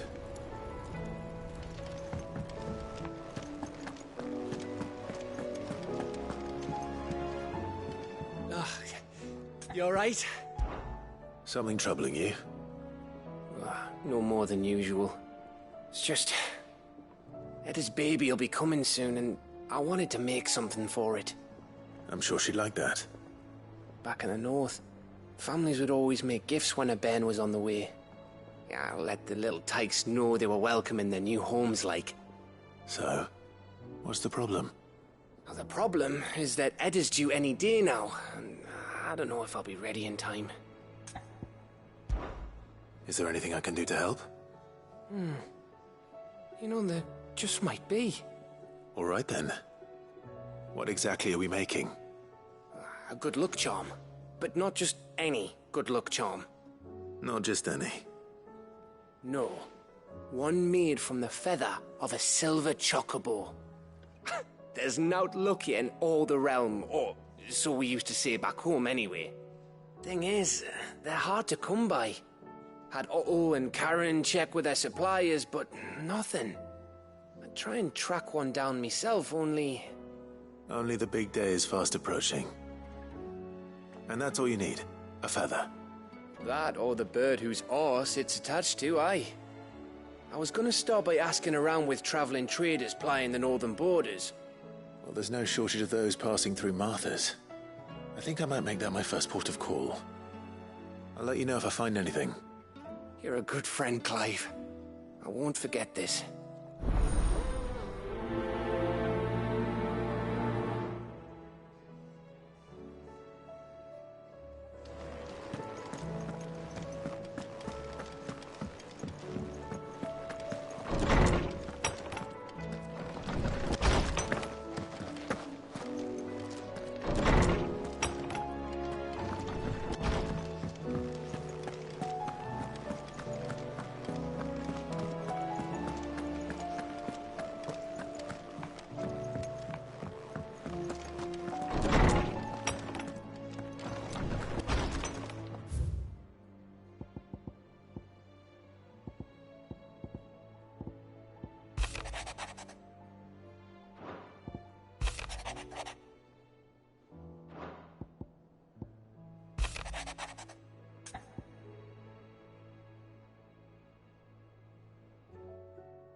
If Joshua's worried about Jill, I should go and speak with him.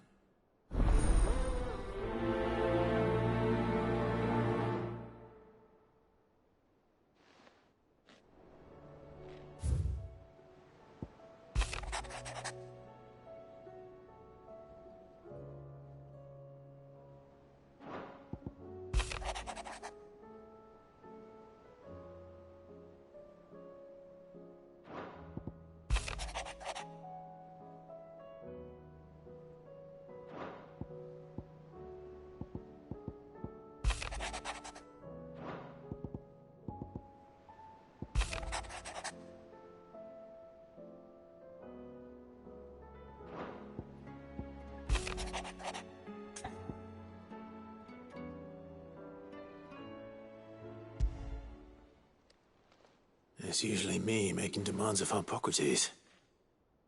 I wonder what this is about.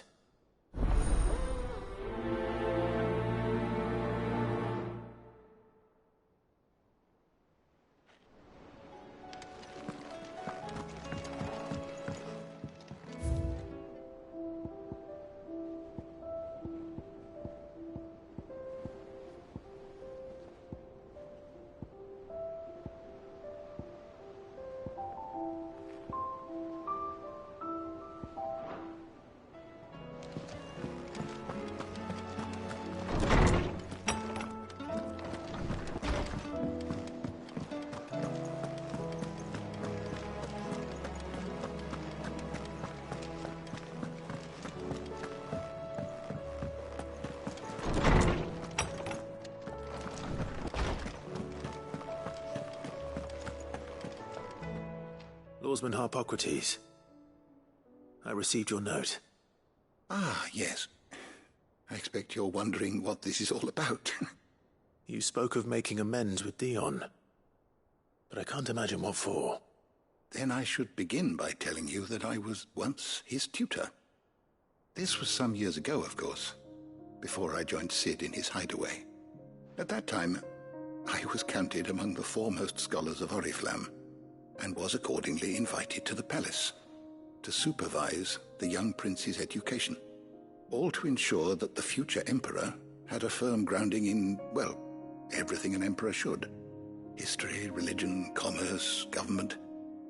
Alas, our time together was cut short when Dion left to join the dragoons, his studies no longer being deemed necessary. I had not expected to meet with him again, least of all here. Have you spoken with him? No, I have yet to find the right moment. His Highness always seems so preoccupied, especially when alone. I would not wish to disturb his ruminations with idle words of greeting, not when I know he dwells upon the evil Ultima had him commit in the Dominion. The guilt weighs heavily on him, I know. But as you say, that was Ultima's doing. Surely you can't blame yourself. When I first met him, it was not guilt, but his people's expectations that weighed heavily upon him. And I did nothing to ease that burden. He bore it alone, until the day he could not bear it any longer. It is one of my greatest regrets that I only ever offered him my wisdom, when what he truly needed was friendship. The blame for Dion's transgressions lies not only on his shoulders, but on mine. I see. I'm ready to help you in any way that I can. Then I beg that you bring me a wild wyvern tail. Apothecaries across the ages agree that even to glimpse such a flower is to be granted inner solace. Fabulists and fraudsters all, of course. But there is oft a seed of truth to be found where even the most outlandish opinions align. Well, it can't hurt to try. Where can I find this flower?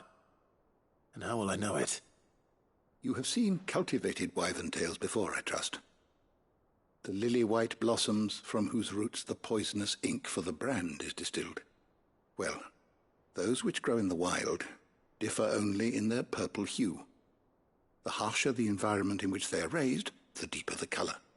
There is a waterfall in Rickmal's roost across the strait, where the flowers once grew in abundance. Whether they still survive there, I know not.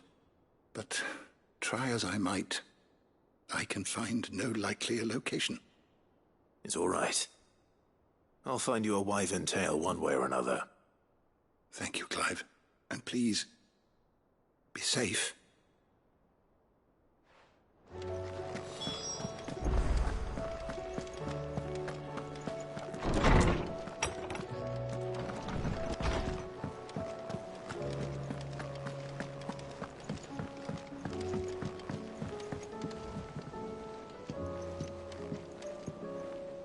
Joshua, I read your message. You're right. Jill is different. I don't think I'd realized how different, but since we returned from Drake's spine, I've felt it more and more. I suppose it's not hard to imagine why. She doesn't think she belongs anymore. And that's why we need to remind her she is still one of us. To let her know that we still need her, now more than ever. That you still need her. But how to do that? When last we were truly close, we were but children. Of course. Do you remember the time we accompanied Father on his annual tour of the Duchy? And Jill and I broke from the procession to ride up Man's Hill. To see the snow daisies, I remember. It was the first time Father had allowed us to join him. And when he realized you were missing, he had the entire retinue down to the pot boys combing the countryside. In the rain. A thunderstorm forced us to take refuge in a grove of oaks before we'd even made it halfway there. It was the Lord Commander who finally found us, and needless to say, he was none too pleased. Then it seems you and Jill have unfinished business. What do you say? Man's Hill. It's not that far. Oh, true. Though I suspect it is also much changed. Little in southern Rosaria remains as it was when we were children. You're saying I should go and scout the area for bandits? I'm saying we should first go and see if there are actually still any snow daisies left. What would you do without me, Clive?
Fly, Ambrosia.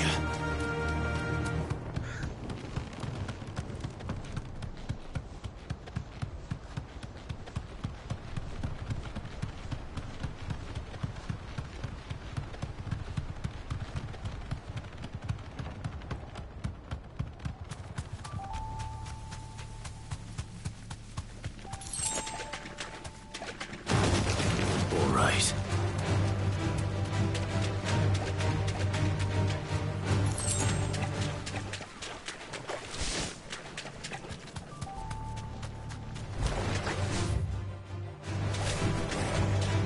Seems this place has been flooded twice over. Local flowers blooming next to a waterfall. Shouldn't be too hard to find. This won't be easy.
they are.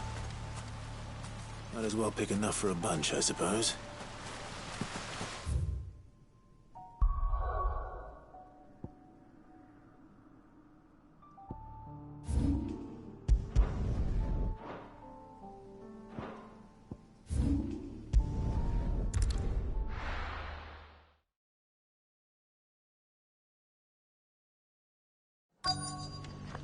Let's hope one of the merchants here has what Gav needs. Excuse me. I'm looking for something. Oh, well, then I'm your man. A silver chocobo feather. Oh, or maybe not. Though you're not the first to mention the bird around here. There was a man stopped by the rest not long ago claiming he was attacked by a silver chocobo. Near some gutted hovel not far from Eastpool. Most took him for a braggart and a liar, but who knows? Perhaps there was some truth to his tale. We'll see. Thank you.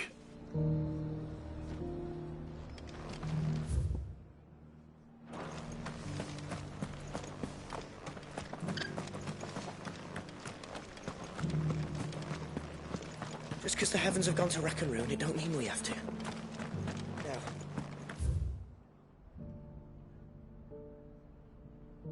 Just don't set out.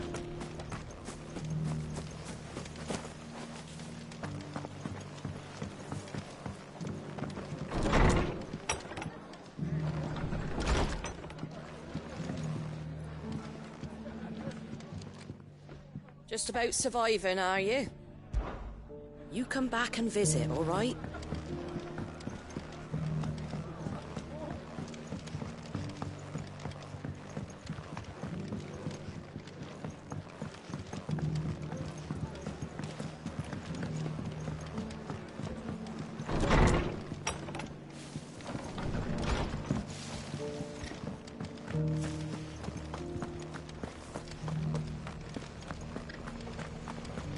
Look, Daddy. Shining so bright.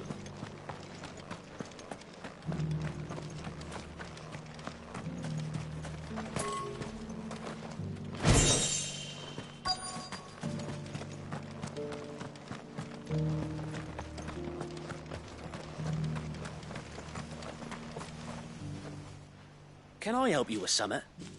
You wouldn't happen to sell silver chocobo feathers, would you?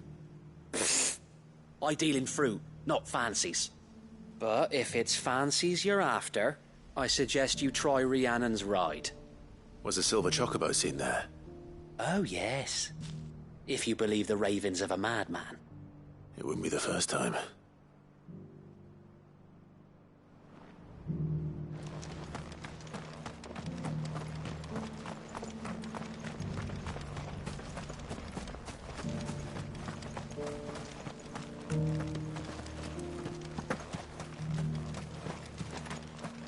It doesn't still hurt, does it?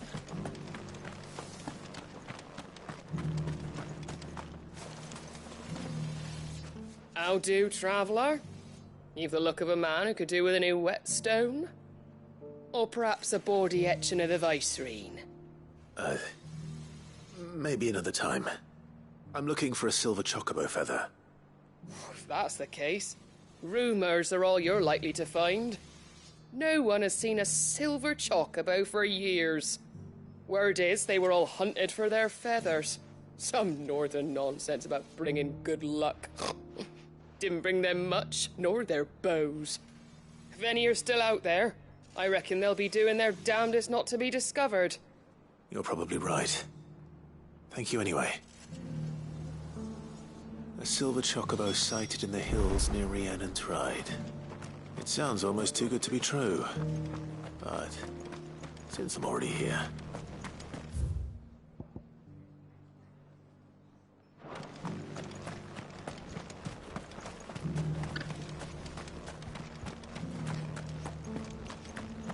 I'll build a barricade so sturdy, even about...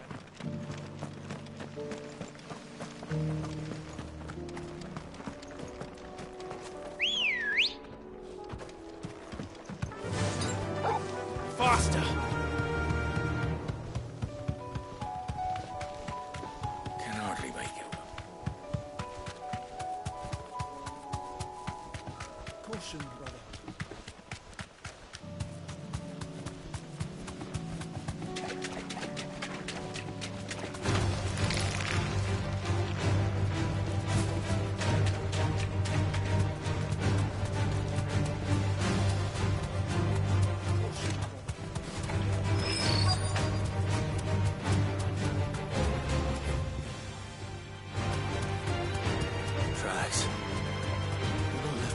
Just for a change.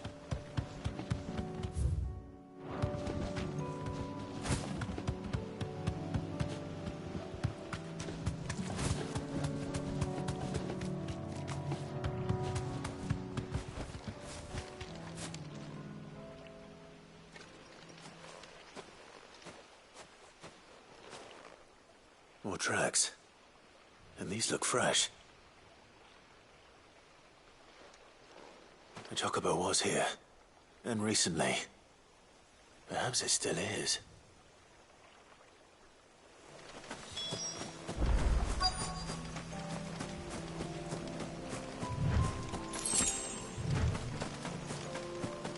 I don't hear anything.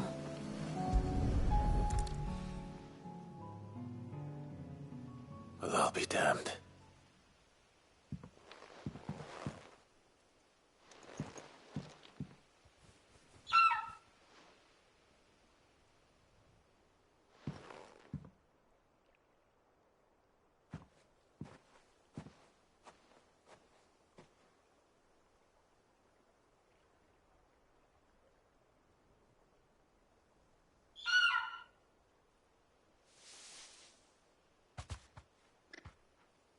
It's all right. I'm not going to hurt you. Just borrowing a feather for my friend.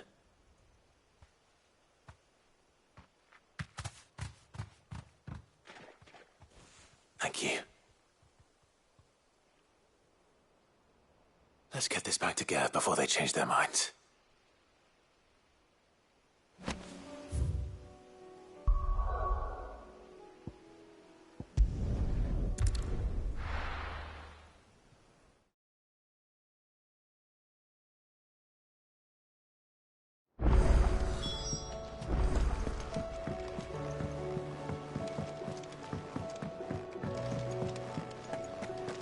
It was no trouble at... Clive, you're back. How'd you get on? Any luck? Any luck, you say?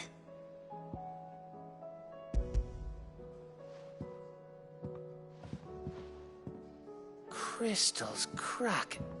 Is this what I think it is? Where in the hell did you find it? It's a long story.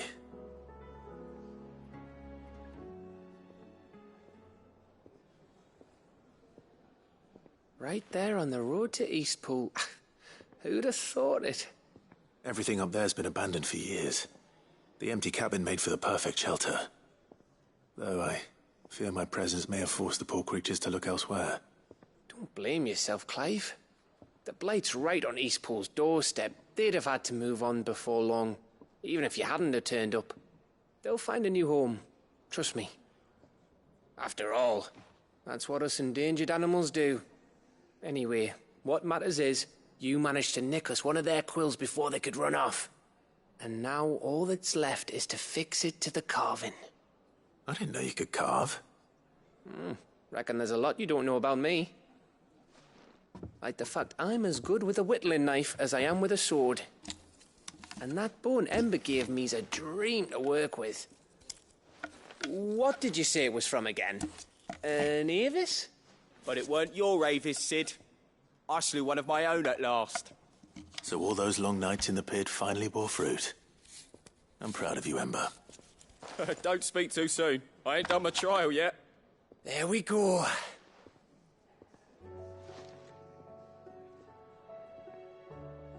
What do you think? I think if you ever hang up your scouting cap, you'll be able to make an honest living. Oh, will I? I should go and see if Ed is awake. Give it my best. You can give it to yourself. Come on.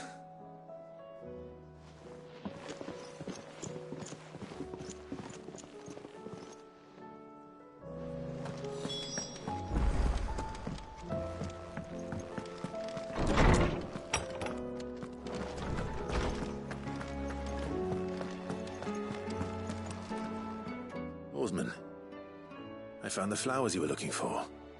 You did? I think I did.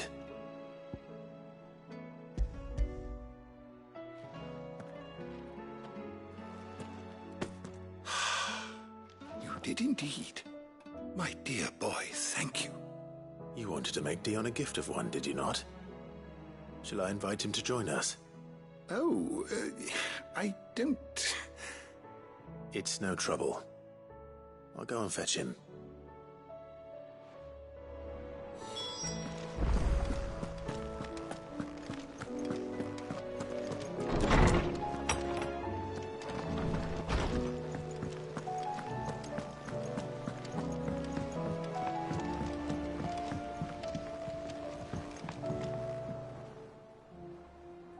Your Highness, would you do me the honor of accompanying me? No. It is time, then. No. Only to the shelves. Our lawsman has something he'd like to give you. Master Harpocrates? No. I dare not show my face before him. Not after everything I have done. I have taken countless innocent lives. And ruined countless more. All because I was weak. I have sworn to atone for my crimes or die in the attempt. But were I to meet with him again, and see in his eyes what I have become, I fear that my resolve might falter. Then that is all the more reason to do it. Test your resolve. Prove to yourself, and to him, how strong it truly is.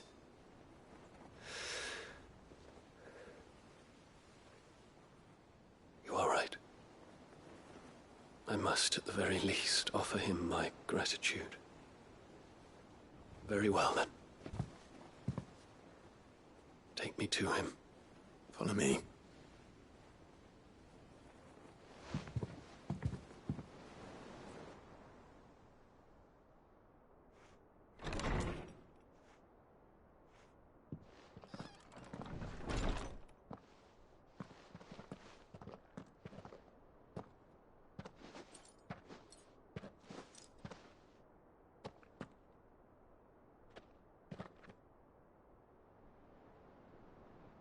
Even now, I hesitate to approach him.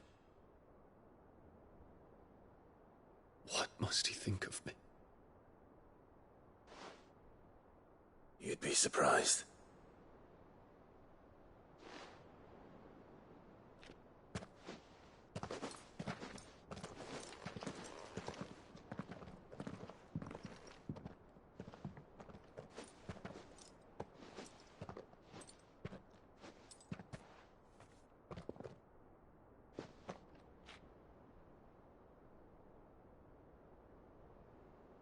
Master Harpocrates, pray, accept my apologies for leaving your tutelage before my studies were complete. Your lessons opened my mind to a world quite unlike the one I had imagined from within the gilded confines of the palace. And I shall be forever grateful for the efforts you made to enlighten me. Lift up your head, Your Highness. The deeds of youth require no apology. That you took the time to visit me says much about the man you have become. Now, there is something I would like to show you.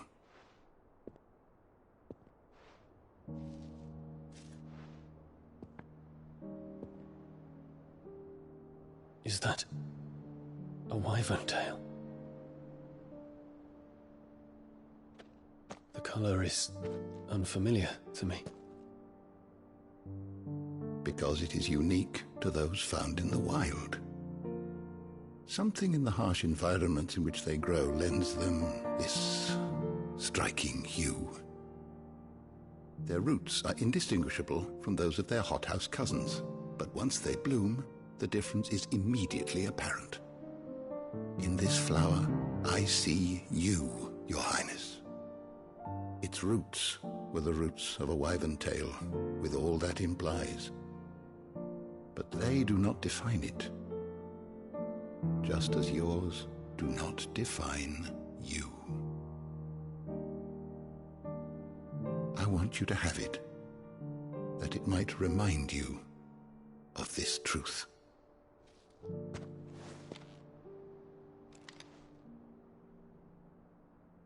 Master Harpocrates, I would ask of you a service. Keep your gift until I have fulfilled my duty to the realm, for only then shall I be deserving of it.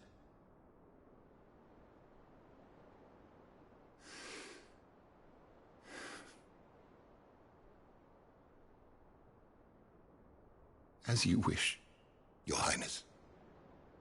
I shall await your return.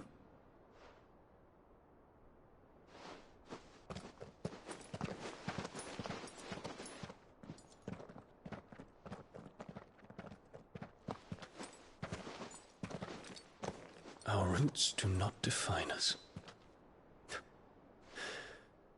No wonder my stepmother didn't like him. For reuniting me with memories I had thought long lost.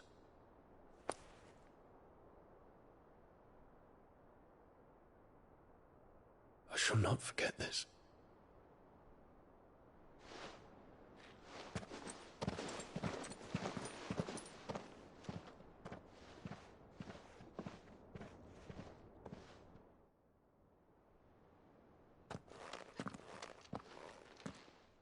Thank you, Clive. Were it not for you, I fear I might never have found the right moment to speak with him. Not to mention the wyvern tales. I shall plant their seeds, that I might not disappoint His Highness upon his return. I hope the soil in the hideaway is to their liking. Why, these flowers bloomed in the bleak, black wastes of Waloed. I'm sure Nigel's yard will suit them to a T.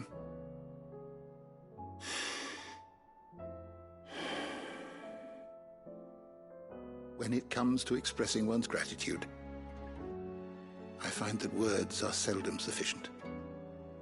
Here. What's this? A stolas quill. Or more precisely, my stolas quill. 'Tis said that an owl's feathers are steeped in the wishes it hears over its long lifetime. All those words just waiting to pour out onto the page. So consider this my wish for you. That one day you may put down your sword and pick up that pen. Well, when that day comes, I'll certainly have a lot to write about. Thank you, Harpocrates. It shall have pride of place in my chamber.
Me lords.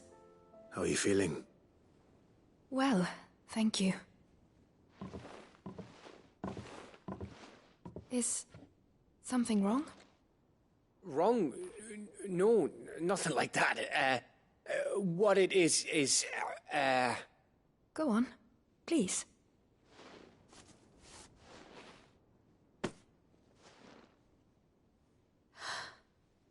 It's beautiful. Did you make it? We did. Aye. It's from all of us here at the Hideaway. Your new family, like. It's a good luck charm. we may come up north when a bairn's on the way. I mean a baby, to let him know that they're part of the family too. Oh, I hope you like it. I don't know what to say. I thank you, my lords, for everything. If there's anything you need, just let us know. I will. Ah, Clive. Fancy a swift off. I'm thirsty. I could be convinced.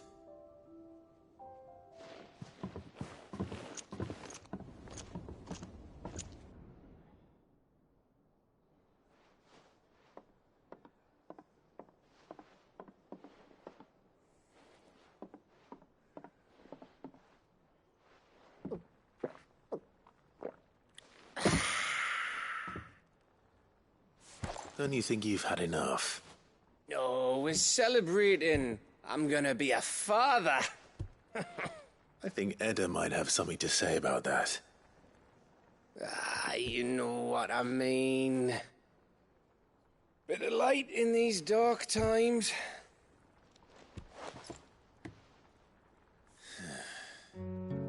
Wasn't long after me 10th name day. My mum told us she was with child again. I was over the fucking moon. I was looking forward to having a little one to lord it over, what with me being the runt of the litter. Thought I'd finally have a chance to prove to the world that I could be a big brother. Imperials came the day she went into labour. Had myself a baby sister, and then I didn't. My whole family gone in a blink, while I hid in the cellar like the spineless little arsehole I was. Great brother I turned out to be.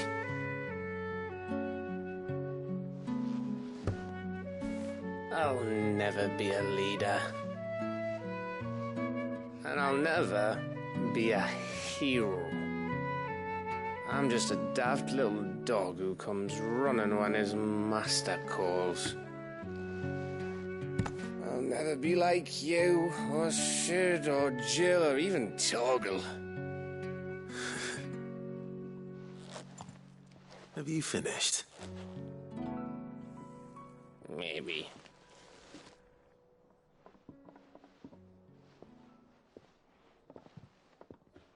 Do you know why you're our best scout? Yeah. Because you don't need anyone to hold your hand. Without your resourcefulness, your courage, your determination, I don't know where we'd be. Maybe hanging off a cliff like, That was only the once. Exactly. You learned from it. And here you are after Founder knows how many missions, stronger for everyone.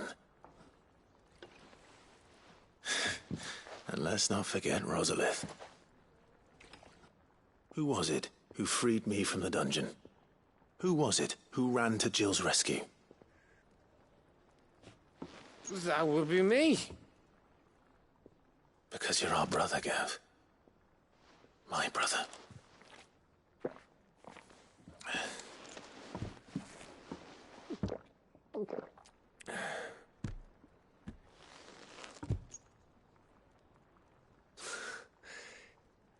Your brother.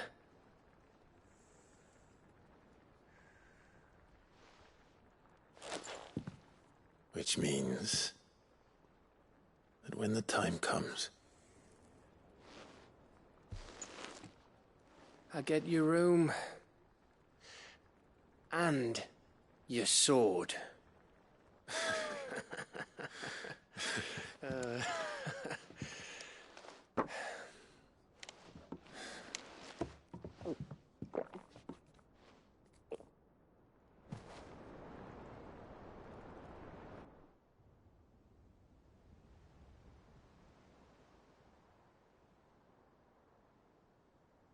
I may have had one too many. You may have had 10 too many. I said I was thirsty.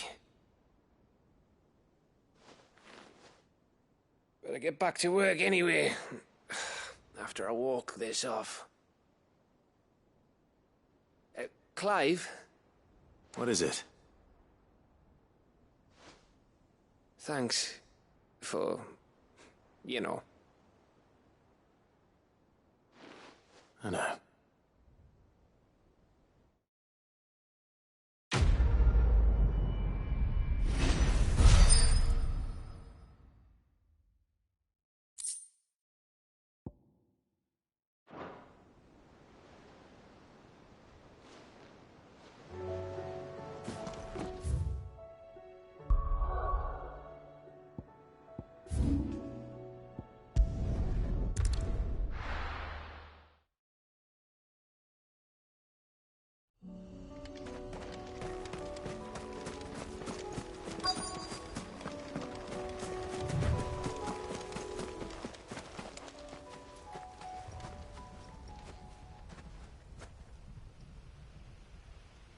This is the place, but... I'm sorry, Clive.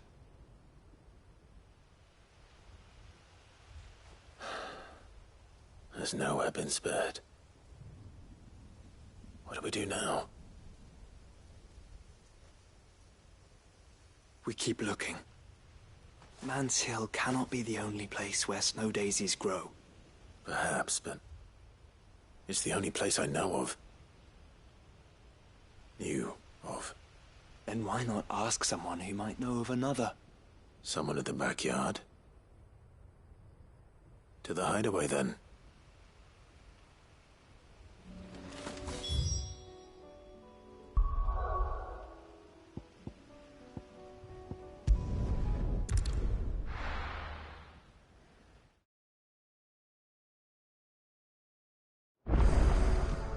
Let's hope one of the gardeners knows where to find snow daisies.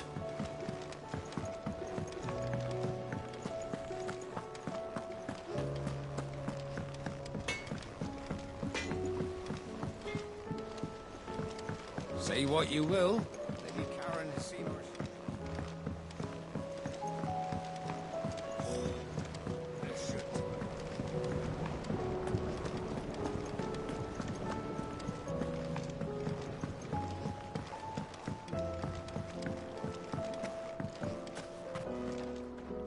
Oh. What brings you down from the heavens, Sid? I need your advice. Joshua and I are looking for a place where snow daisies grow. Preferably in abundance. Snow daisies. Then you'll want somewhere not too hot and not too cold. And where the winds are strong enough to carry the seeds. I reckon Man's Hill would be a good place to start. There in the Royal Meadows, perhaps? Both have similar climbs and the right elevation. If the Blight hasn't claimed them yet. Right. Thank you. Did you learn where we might find our flowers? The gardener here mentioned the Royal Meadows in Sambrek. Ah, the fields beyond Northreach. Well, if that's the case, then Yote was right. I recalled that she'd kept the record of our travels, you see. So I asked her if she'd perhaps noted anywhere that snow daisies grew, and she mentioned Oilefeist Bay. Whose shores border the meadows. Off we go then.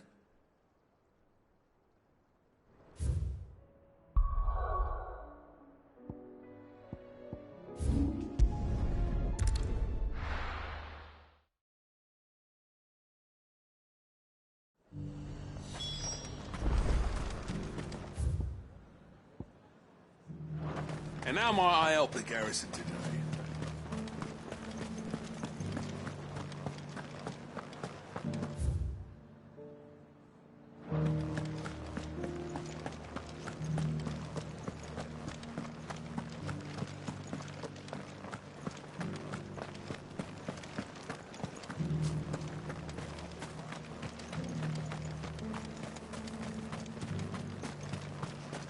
Those things didn't fight like men.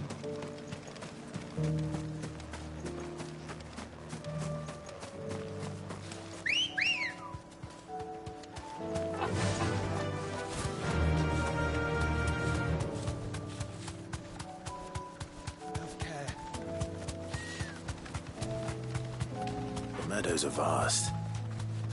Where do we even start? Yote mentioned the coastline. We can start there.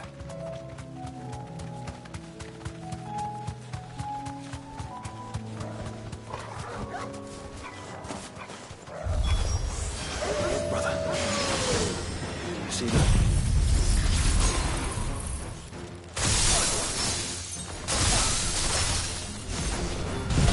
I do. Flowers. And our friends.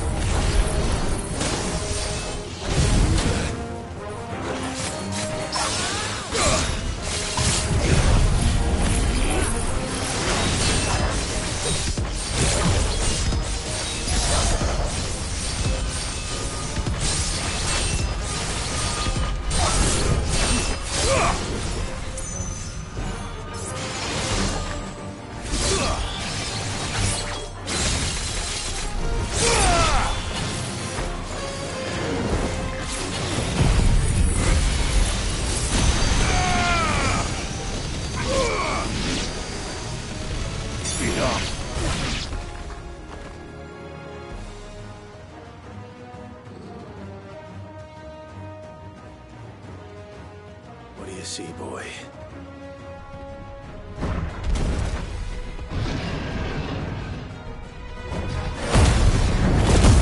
Let's hope this is the last one. Only one way to find out.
That was harder than I expected.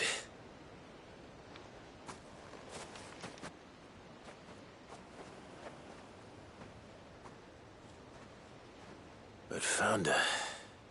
It was worth it. They're beautiful.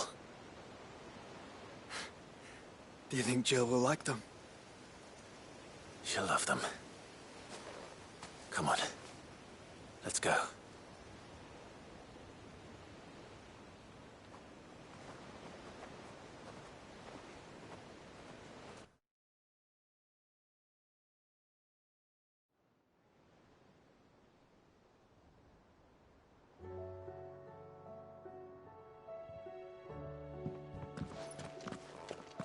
It appears my work is done. The rest, as they say, is up to you.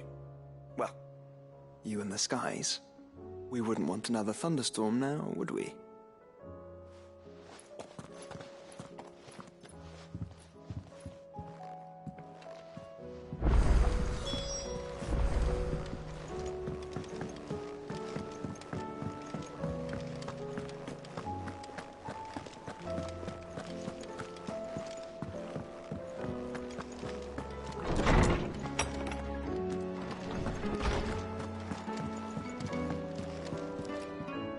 Jill, there's something I'd like to show you. There is? And where might this something be? It's, not here. Now, I know this is sudden, but how would you fancy a trip to Oriflamme?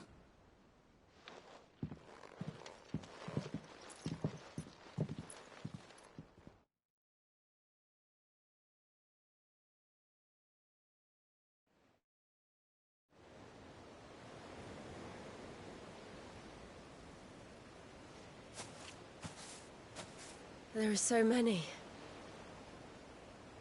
This is what you wanted to show me.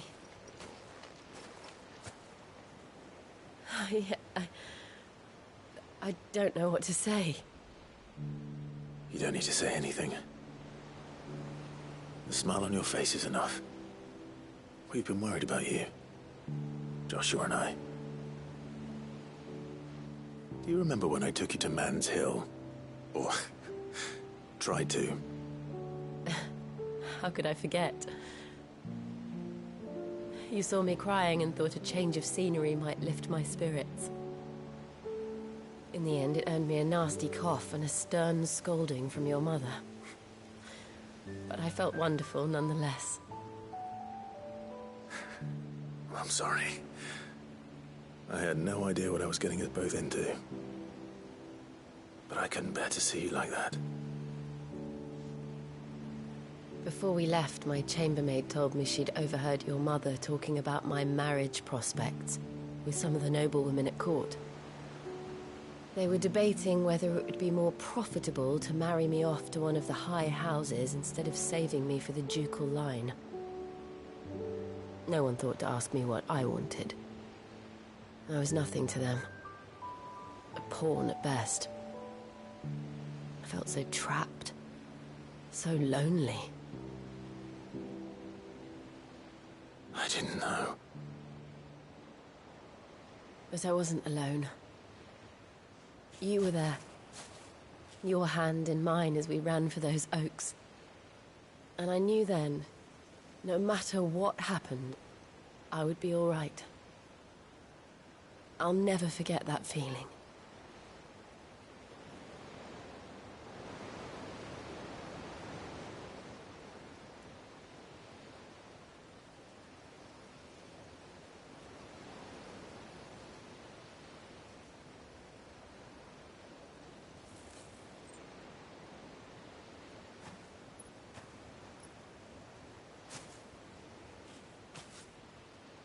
Before we broke camp, the morning after the storm, do you know what I did? No? What?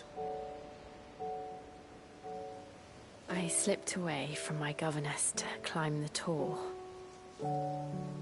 And from there I saw a sea of petals, all reaching for the sun. And I realized that no matter how terrible the night, dawn would always come.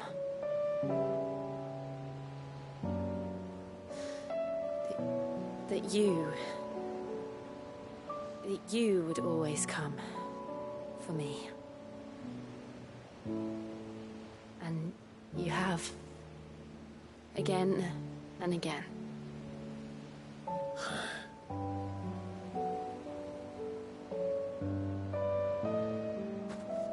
Where do you see us?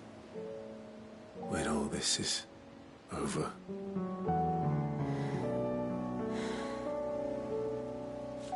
I don't know.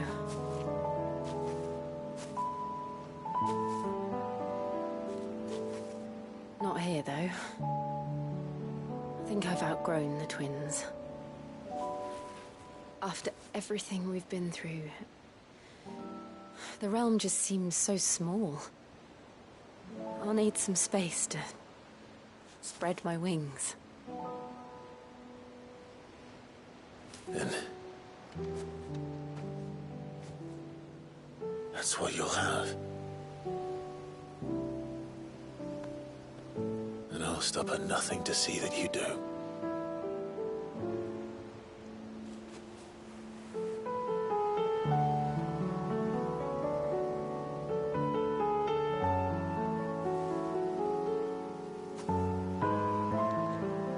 was much good at garlands, but it'll have to do.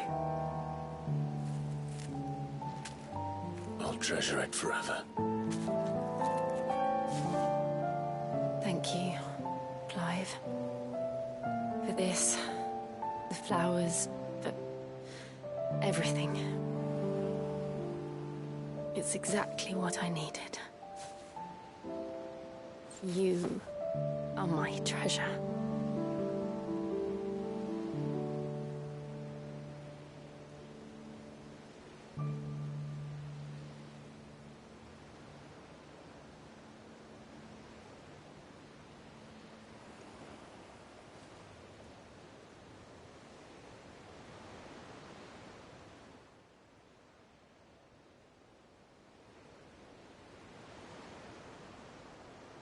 We should probably be getting back.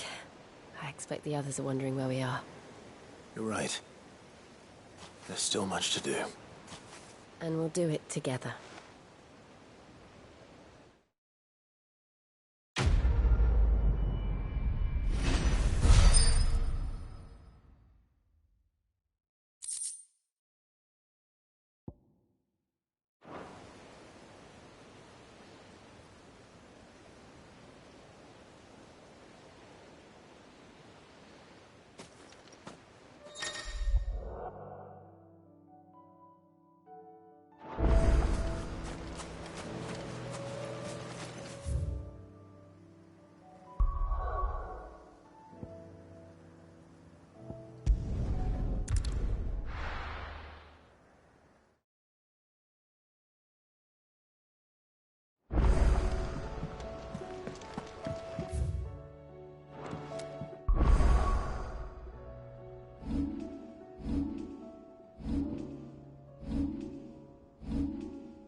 Clive, do you have a moment? Of course. Always. I wanted to give you something. Is this? I stitched it from the cloth you gave Hortense. The piece she said you liked best. I told her I used to enjoy needlework, but I didn't think she'd remember. It's beautiful, Jill. You didn't have to. When I was very little, I recall my mother telling me that young ladies of the court would give knights ribbons from their hair before they went off to war. I still wear mine, so I made you this instead. Red is the color of passion, the fire in your heart. Fierce and bright, it binds you and your brother, you and your friends, you and me. Our bond. May it never be broken. And may it ever bring you back to me. I will always, always be here. Thank you, Jill.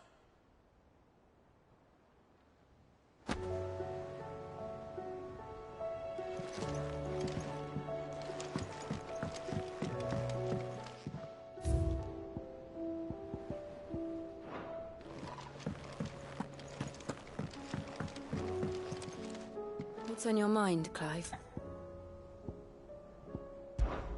I'm always with you, Clive.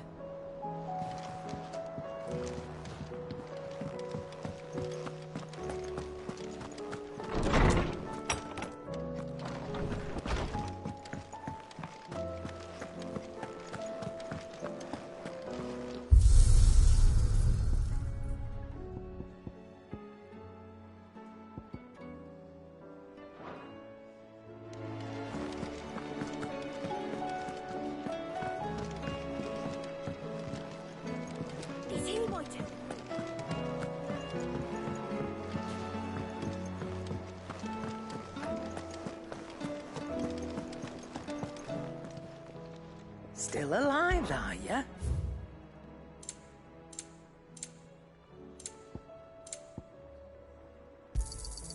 You'll not find a better price than that. You're rubbing me blind, you know. Come again. Or don't. I'm not much bothered either way.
What can I do for my favorite nephew?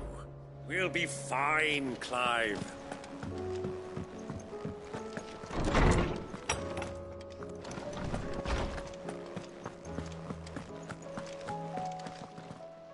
Good morrow to you, my friend.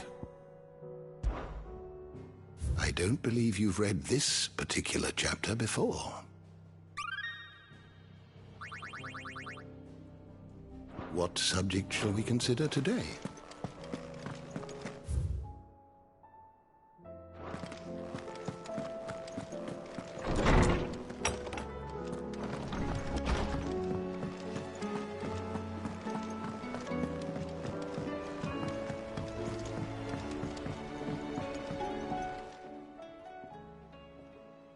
Ifrit, your resolve didn't falter. No. Though I continue to be bewildered by fate, that I should meet with my old tutor here, at the very end of the world. I thank you, with all my heart, for giving me this chance. And I thank you for taking it. should like to look upon that flower once more. When I am worthy.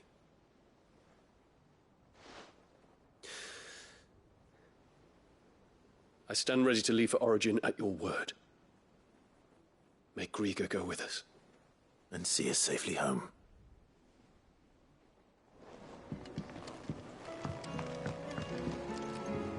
Brother, I put Father's helm in your chambers. He should be with you when his vision is finally realized. Thank you, Joshua. For everything. Ah, don't mention it.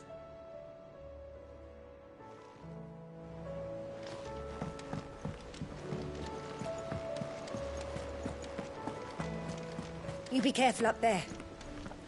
If you happen to snag your britches on anything, be sure to bring them back to me.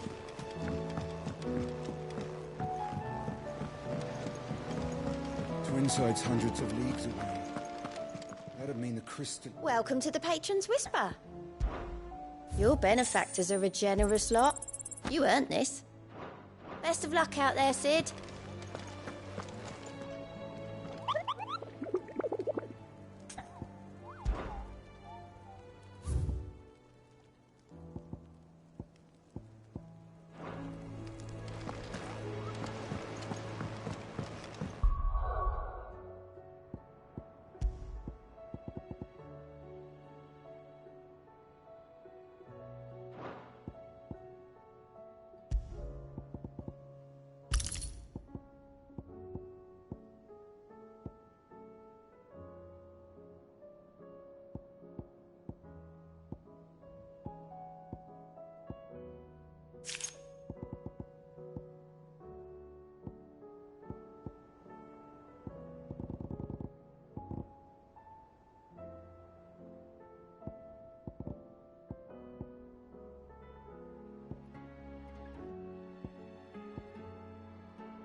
You nearly collapsed back there.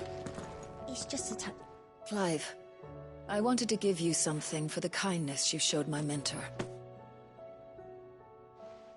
What's this? A chest of all the medicines you're ever likely to need. Seeing as you're so reluctant to come to the infirmary, I thought you might as well take a part of the infirmary with you. I'm sure it will be very helpful indeed. And Taya, try not to work too hard. And work Rodrigue all the harder, you mean? He's a quick study, but he's got a long way to go yet. I'll take that particular piece of advice when you heed it yourself, thank you very much. Besides, who else is going to see that your brother takes his medicine? Who indeed?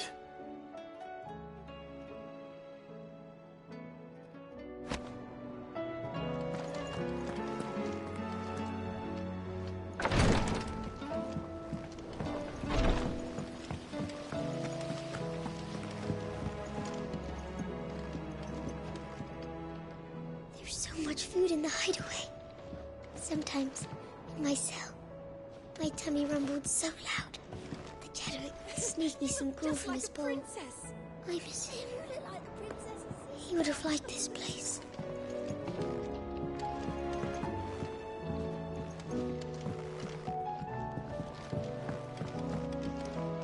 An empty shelf is like an empty...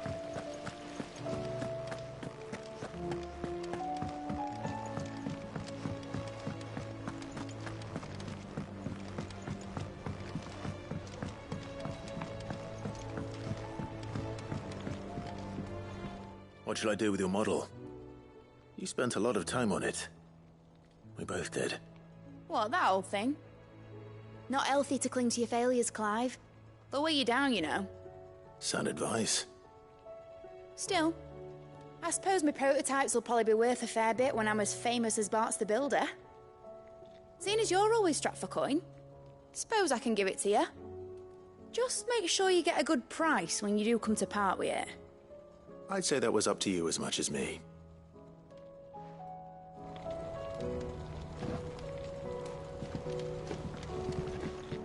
You're not leaving already, are you? Be seeing you, Clive.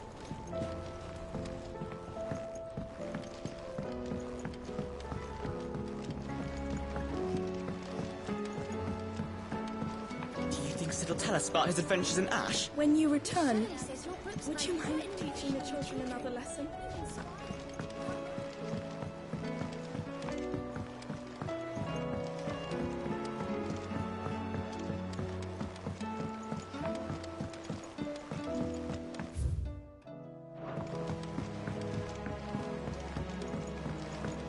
Say what you will.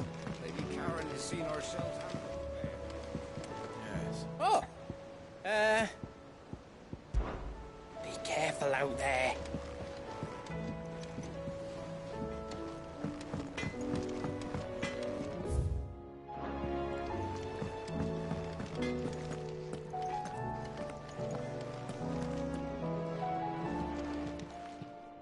Clive. Go on, then. Do us proud.